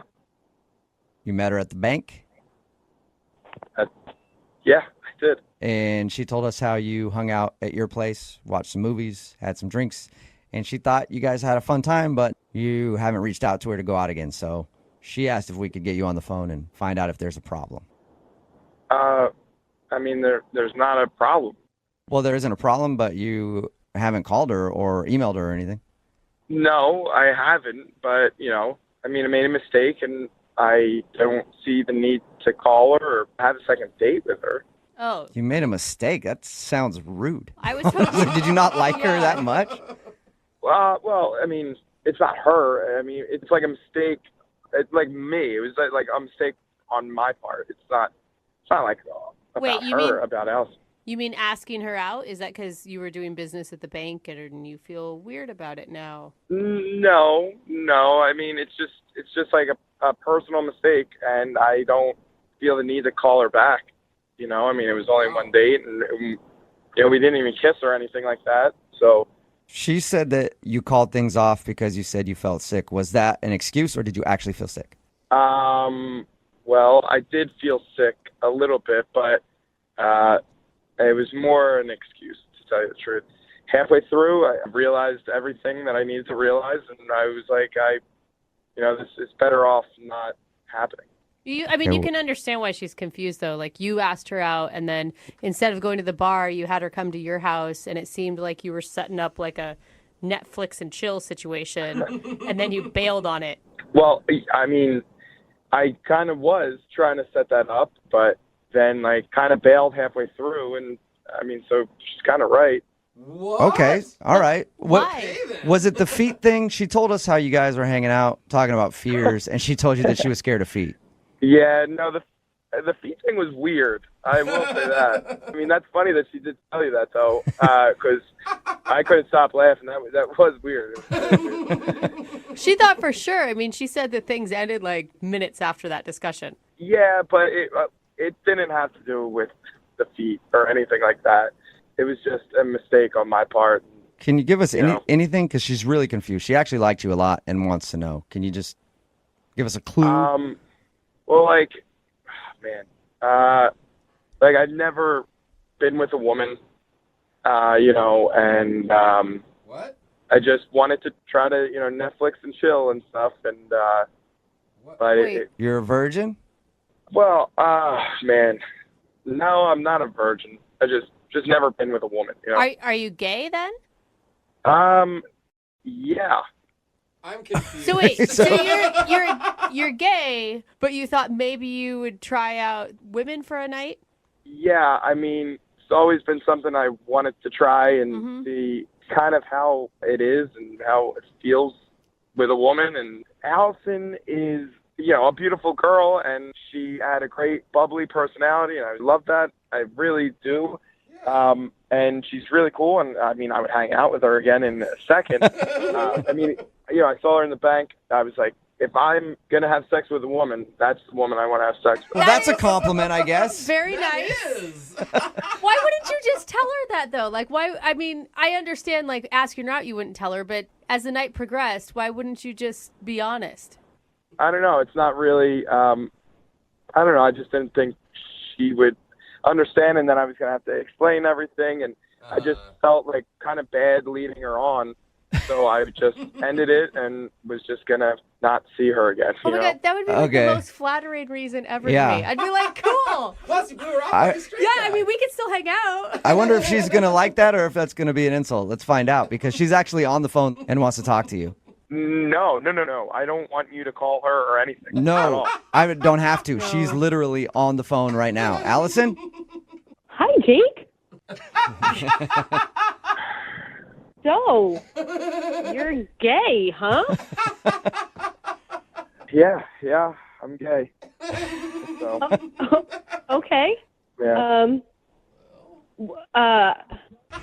This is so awkward. It's amazing. I wish that had come up. I wish you would have told me that. It's important to know when you're going on a date with someone what their sexual preference is. Yeah, Like, that's important context. Yeah, I mean, it is important, but I didn't feel like I needed to tell you every single thing about me.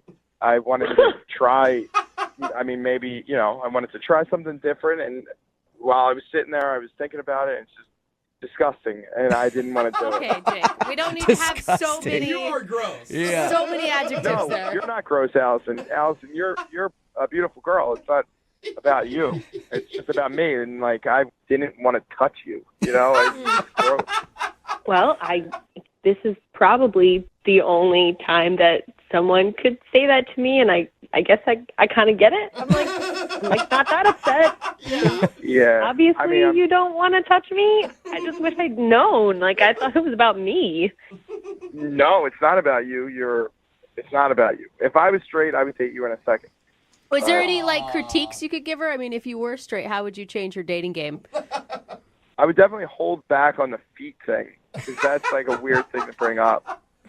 25 minutes into a date. Yeah, that's super weird, so I would probably hold off on that. Thank you so much for the dating critiques. Can I give you a piece of advice too, Jake? Yeah, absolutely. Great, cool. The next time you go on a date with a woman, tell her you're gay first. Good advice. Well, I have to ask the question anyway. Jake, would you like to go out with Allison on a second date? We will pay for it. Maybe you can give it another shot. Or they could just be friends. Yeah. Yeah, as friends, yeah, but as, like, romantic, no. All right. Allison, kind of worked for you. I mean, you do get to go out with him again if you want. Free dinner. I just can't believe this is happening. Like, never in a million years would I have thought that this was the reason that he wasn't calling me back. So good news, though, it wasn't your fear of feet that turned him off, right? Hey! Yeah, this would happen. It's like I finally meet a guy that I connect with who's super great, and he doesn't care about the feet thing, and he's gay. Yeah. There you go. There's real life for you. Yeah, that saying's around for a reason, I guess. I'm really excited to talk to the girl who's on the phone for a second date today because I'm hoping she can help me answer one of the biggest mysteries in my life. Her email says that she works at a bank, and the guy that she went out with was actually a customer at the bank, and he asked her out, and they went out. And my question is, what's the secret? The secret to what? To hitting on a girl that works at a bank. My whole life, I've tried that, and it always goes well until they open up your bank account, and they're like, yeah, not interested. No. Allison, do you get hit on a lot at the bank? For some reason, for me, bank tellers have always been something that I've always wanted to go out with. I don't know that I get hit on a lot. Maybe I just don't notice. I try to keep it professional. Yeah, you might not, but you don't know this, but you are my white whale. Who knew that was a fantasy? Yeah. I had no idea. It's not, Brooke. Big thing for bank tellers. Never been able to do it. So what was the guy that you want to call today? What's his name? His name is Jake. Jake. All right. Well, what was Jake's secret? How'd he do it? It wasn't until after he left that he actually asked me out on the date, which I think kind of helped. How did he do that if he wasn't there to ask you out? So he came in actually to ask about a business loan, just kind of like normal everyday thing. And I thought that like maybe he was being flirty, but I couldn't tell. And like I said, I try to keep it professional. So I was like not really focusing on that and just gave him the information that he wanted. But it's my job. Okay, so right, and he wants a loan, so he's probably going to be extra nice to you. Yeah. So check number one, if I ever wanted to ask a girl out at the bank, I have to ask about a small business loan. Got that down. Yeah, exactly. It's not a bank account where the bank accounts are small potatoes. Okay. Get us on the loan. All right. So walk in and go like, I'm trying to open up a business loan, a big business loan. You said he asked you out later. How did he do that? So I gave him my card and gave him the usual spiel, if you have any more questions, feel free to call me. And later that day, he didn't even wait for very long. He just said that he had a really nice time talking to me and he was curious if I was single, and if I was, would I want to hang out sometime? Okay. So you like that, obviously. Where'd you guys go for your date? Well, this is where it kind of changed up a little bit. We had planned on getting drinks at a bar. That was what we talked about. But then turns out his place was really close to the bar. And so we ended up meeting there first, and I was just kind of hanging out while he was getting ready. It wasn't anything weird or that felt sketchy or planned or anything. And then he had a little like home bar and asked if I wanted a drink before we went out. So we were like having a drink, and then he turned on Netflix. And Oh, wow. Okay. I see where this is going. It sounds like he had no intention of leaving the house, honestly. I don't know. Well, as soon as you said he was getting ready, I'm like, how much time does it take for a guy to get ready to go get drinks? We're done in like 5 minutes. Depends how much he moisturizes. Oh, okay. For me, Thank you, high maintenance. it's an hour, over hour and a there. half. You know, for some dudes, 5 minutes. Was his skin nice and smooth? It did look very supple. Okay, good. So yeah, it might have taken him a long time. Jubal's right. Do you think he just like lured you over there to Netflix and chill, basically? Is that what you think happened? I mean, it's entirely possible that was his plan all along. But like the really weird thing is, if that was his goal, nothing ended up happening. Like we literally just watched Netflix and hung out. Oh, you like literally Netflixed and chilled. I don't know what that's like. Yeah. Okay. And if he would have made a move on you, would you have been okay with that? I mean, yeah, he was cute, and like we got along really well. So like, you know, I probably wouldn't have gone too far, but if he had made a move, like I wouldn't have been upset about it. And Right. Do you think he chickened out for some reason in the middle? well, there was a moment, like somewhat early on, that might have gotten a little awkward. Why is that? Yeah, and why do you sound so hesitant to talk about it? Because I totally admit that this is on me. But we were talking about all kinds of stuff, and we started talking about our fears. And I ended up telling him what my greatest fear is, and I'm a little worried that this like totally ruined the date. Why? What's your fear? Ruined What's your fear? I am afraid of feet. Feet? Like Feet. all feet? Yeah, like they super creep me out. I don't like thinking about them. I cannot touch them. Like I don't even want to touch my own feet, let alone think about touching other people's feet. How does that work, like, though, if you're going to get intimate with someone? Do you just make them keep their socks on? Yeah.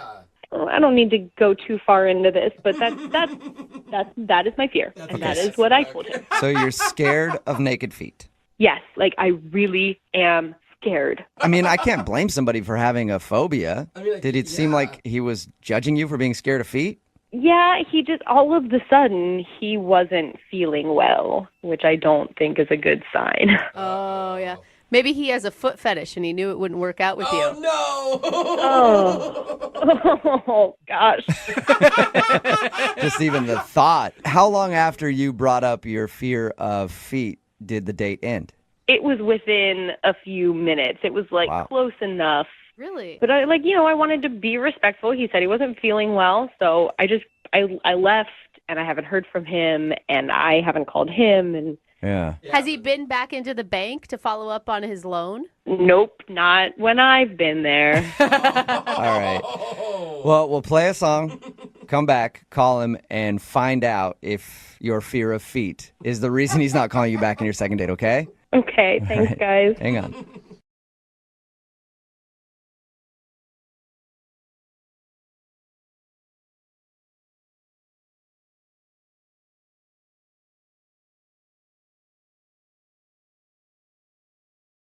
Moving 92.5. Brooke and Jubal's second date update. You know, we don't air every single one of these second date updates. Yeah. We only air the good ones. Yeah. Because there are a lot of just average ones that are like, yeah, I just didn't think she was that cool and didn't want to call her back. Yeah. Not very entertaining, Yeah. but we do get emails from weird people. All the time. And there's enough of them out there to fill quite a few hours of time. It's a reason Craigslist exists. Nicole is on the phone right now. Nicole, how are you? Hi, good. How are you? Good. Now, you emailed us about a guy named Tony. Tell us about your email. Well, I went on a date, just one date. I guess basically he hasn't called me back. You sound kind of nervous right now, Nicole. Are you nervous? I don't know. I feel a little funny about it, I guess. you know? Okay. What did you guys do on your date? I'm an actress. I'm in a play. And we met up to have drinks first, and then he came to see the play. Nice. Oh, I love drunk actresses. It was one drink. Okay. It was kind of a risky move on my part, but you know. And then what happened? Well, I thought, we had this drink, and it was nice, and then I came out after the show, and he was gone. Like, he didn't text me. I couldn't find him. Did you have a bad performance? I don't think so. I thought it was, I mean, you know, I've had lots of people tell me they thought it was great in the show. I don't know, maybe. Were you expecting, I mean, did you have high hopes? Yeah, kind of. I mean, I didn't know him that well yet. I mean, this is like a first date. I mean, he doesn't even really know much about you other than he's going to check out your show. Yeah, but I'd be so good even strangers would bring me flowers. Oh, right. I'm just saying. Sure. But now I'm like, I really have to know why. I'm just like kind of starting to obsess over it. Like, what happened, you know? Have you tried to get a hold of him? I have. I've texted him and nothing. Okay. Maybe he had an emergency, but he didn't call you at all? Maybe. I mean, now it's been almost 2 weeks. Yeah. All right. We're going to call him right after this, see if we can get him on the phone and ask him why he ditched you, okay? Okay. All right, hang on. Brooke and Jubal in the mornings. Second date update. Okay, Nicole's on the phone with us. She emailed us about a guy named Tony. They kind of went on a date. Nicole is an actress, and she invited Tony to her show. Nicole, what show were you performing in the first place? Sound of Music. Sound of Music. Oh, yeah. Nice. What do you play? The lead, the Julie Andrews part. Wow. Okay. So you weren't just like a character like this is your production pretty much. You're the star. Okay. These are a few of my favorite things, Nicole. All right, Nicole. I mean, it's weird that he would just ditch you and not hang around after the performance. Did you guys have to not give me anything. Okay. Call him right now. And feel free to jump in whenever you want, okay? hopefully in song? Okay. Dude, that'd be awesome. Second date update musical style.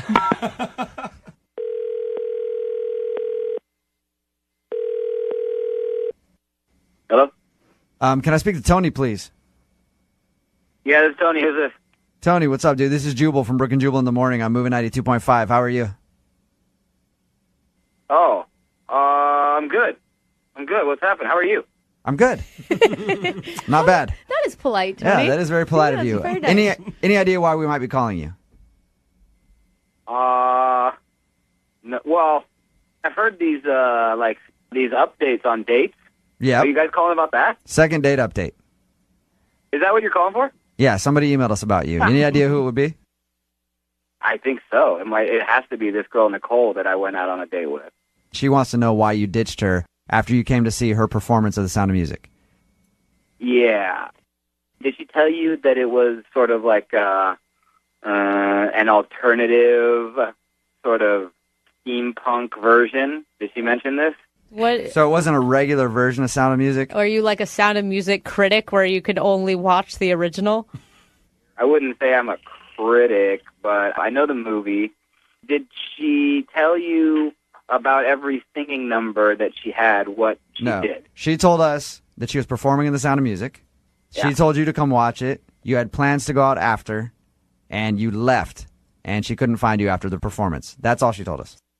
Well, okay, and so it's at this kind of dark kind of club called the Rebar. Oh, yeah. I've been to the Rebar. Hill. You know it? Okay. Yeah, so it's like an adult version or something, whatever, punk music. Yeah, except that every time she came out and did her numbers, and these are like, the sort of classic Julie Andrews songs, she went topless. Okay. It was a strip version of Sound of Music. Uh-huh. Okay, I have to say something. I told him ahead of time it was a progressive version.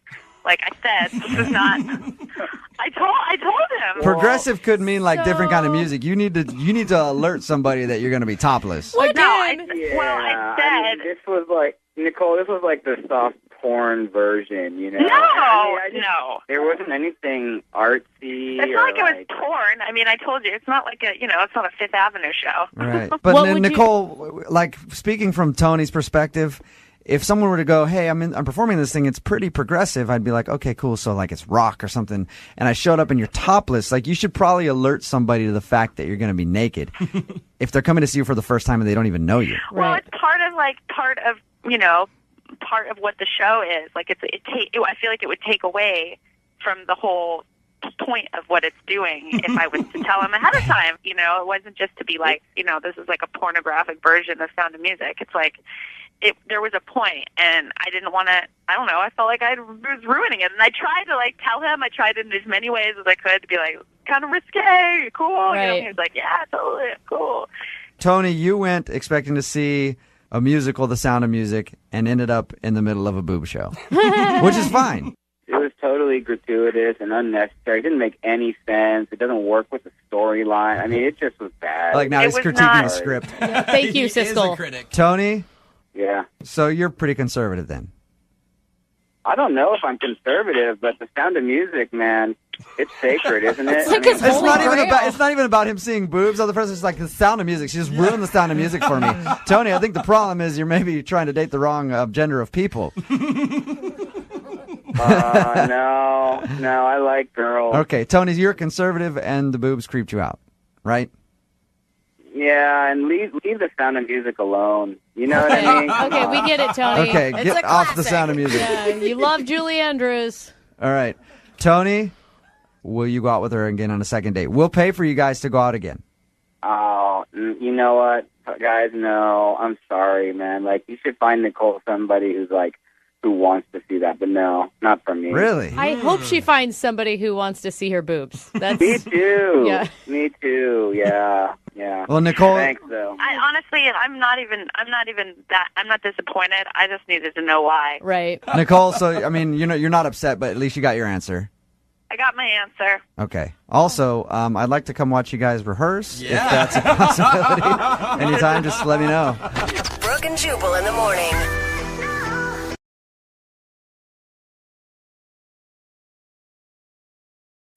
You know, a lot of guys out there like a girl with a little bit of an edge. Okay. I happen to be one of those dudes, and that's why I'm surprised that Amy, who's on the phone for a second date update today, isn't getting a call back. She did exactly what I like, and she called her date an a-hole on their first date, and I'm so surprised that he's not getting back to her. That's really weird, Amy. Did you say it in anger too? It was angry, Oh, unfortunately. So you angrily called your date an a-hole. What? What happened? I'm glad you want to call him back. How does that work? What happened? Well, okay, so I met this guy. His name was Trevor, not Treasure. I would hope his name was Treasure. I've never met a guy named Treasure, but I want to. Freudian slip. All right. So his name was Trevor. Trevor, right. And I met him online, and I thought he was really cute. And, you know, he said he liked to work out, and he said he loves food. And then that's kind of what prompted me to start talking to him. And we were talking about what the kind of food we love. And he was like, there can't be one person in this entire world who doesn't like a grilled cheese sandwich. And I was like, oh my God, I feel the same way. And that's when you got into it. That's when you said, screw you, you a-hole. I love grilled cheese more.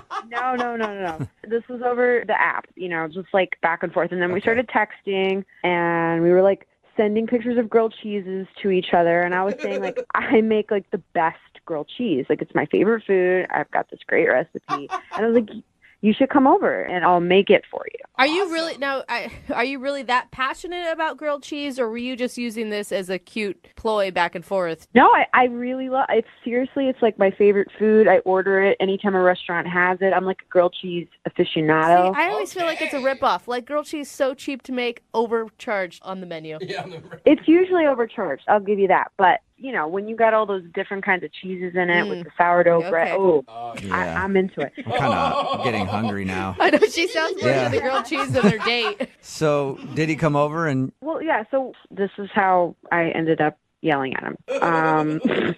I was making the sandwiches, and we were having a couple of drinks, and we were talking, and I was multitasking, and I went over to talk with him, and, you know, I was nervous, and I smelled something burning, and I realized, crap, I burnt the sandwiches, and I felt like such an idiot. Yeah. I felt like such an idiot. After all that talk? I mean, and after, saying that you're an artist, obviously you're not. Yeah, I talked all this big talk, and, like, you know, here I am screwing it up. And then he came over, and he was like, oh, I'm so sorry. Here, what if you did it this way? What if you did it that way? And I did not like that. Like, I was like, why is this guy trying to tell me what to do? And so I freaked out.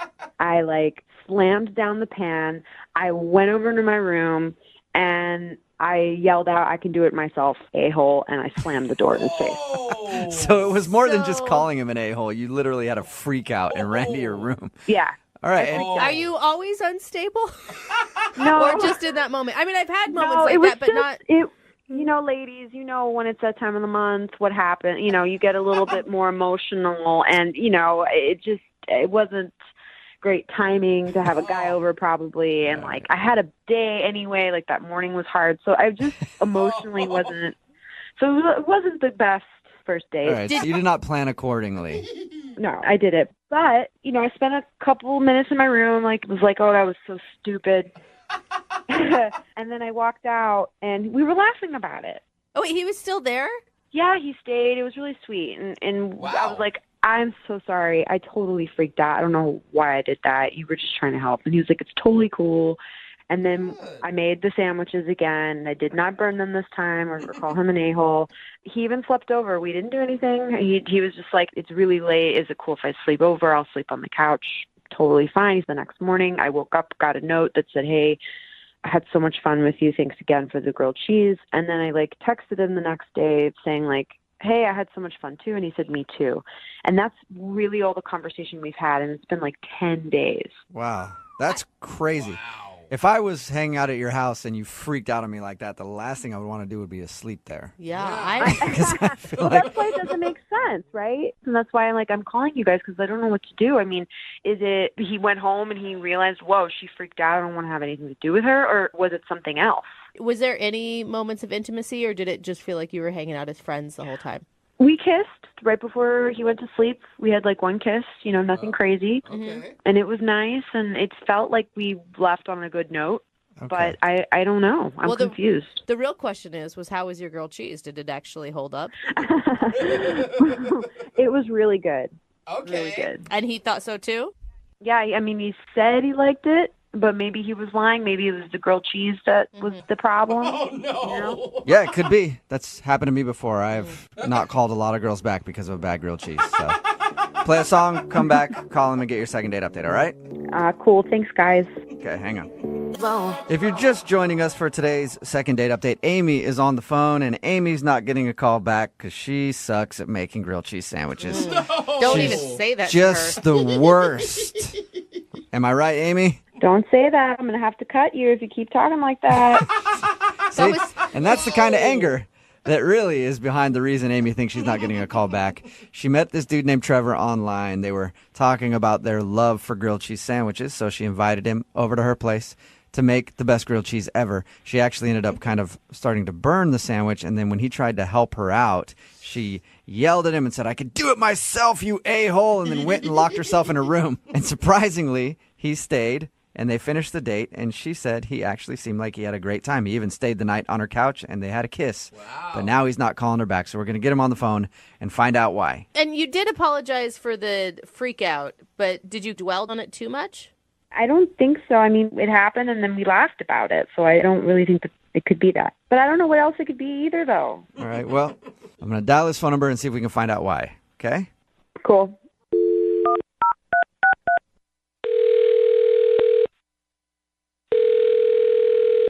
Hello? Hi, can I speak to Trevor, please? Yeah, this is Trevor. Hey, Trevor, how are you? This is Jubal from Brooke and Jubal in the morning. Okay. Okay. Hi, back. Have you ever heard of Brooke and Jubal in the morning before? Yeah, I think. Okay, what do you think it is then? It's a vote of confidence. You guys are like a radio show, right? Yes. A thing. And have you ever really listened? No, not really. I know the name, though. Okay, cool. Well, that's a start. The reason I'm calling you today is because somebody who does listen to our show wanted us to call and get a hold of you. Cool. Could be cool, could not be cool. You don't know yet.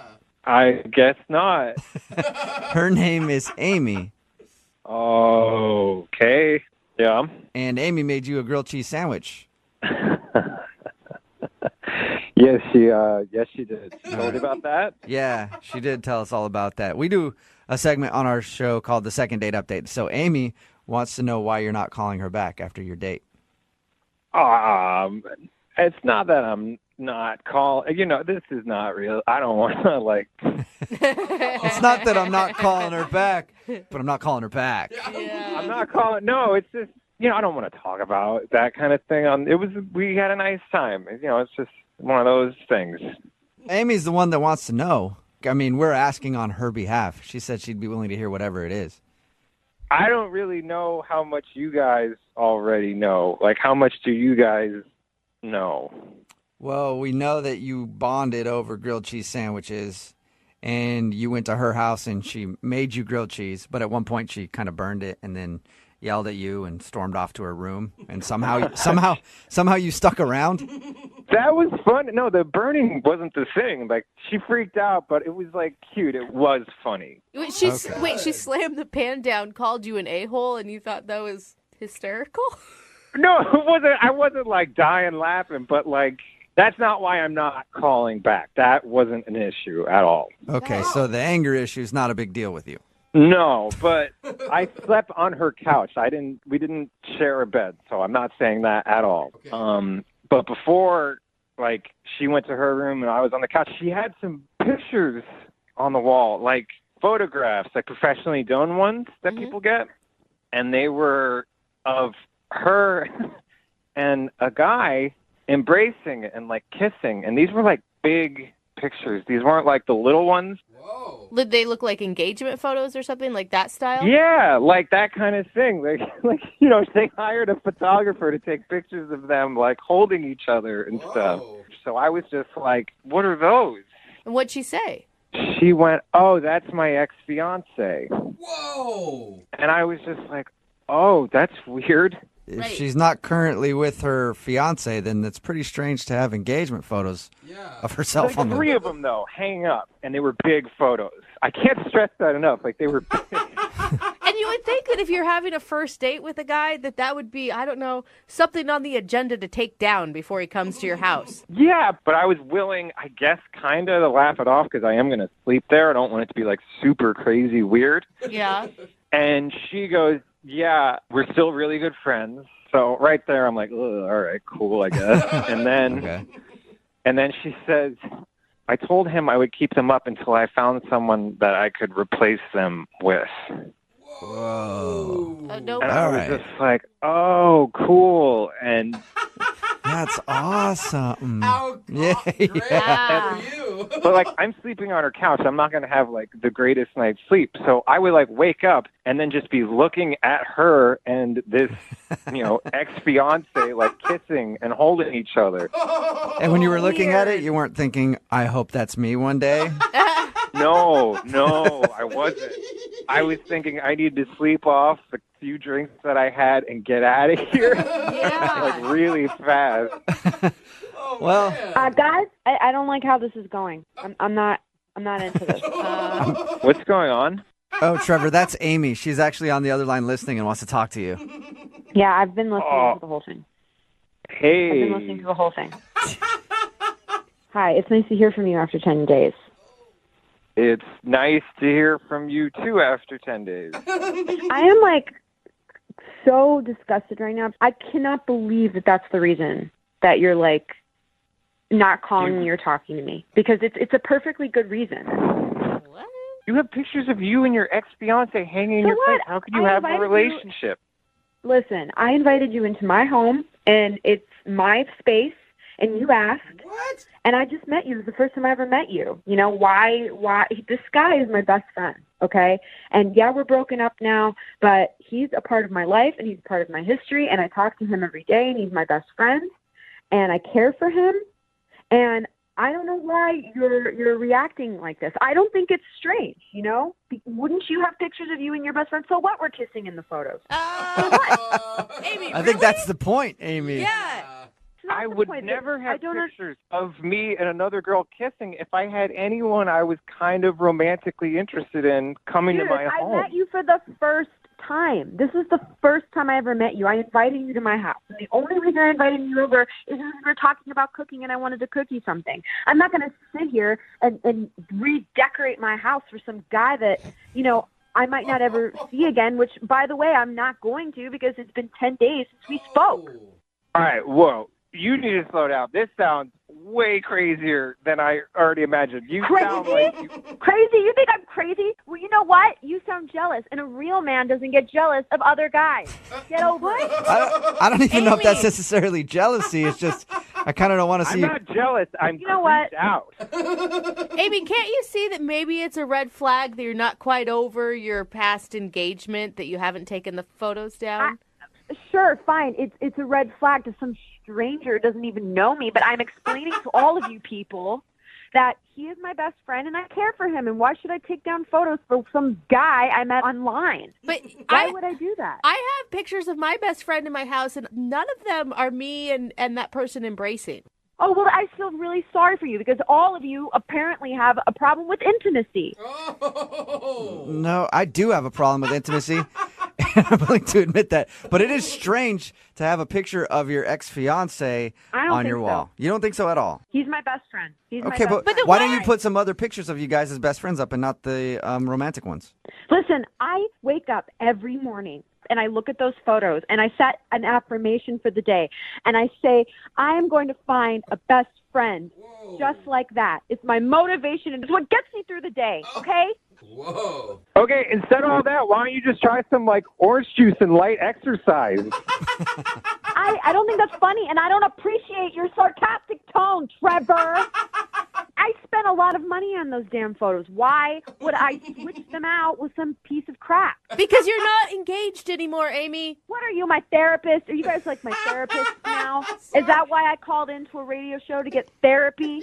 That's not why I called in. And I am so upset that these are the results that I'm getting from this. Guys, do you still need me on this one, or can I bounce? Actually, No. I need him real quick. Trevor, would you like to go on a second date with Amy? We will pay for it. No. Come on.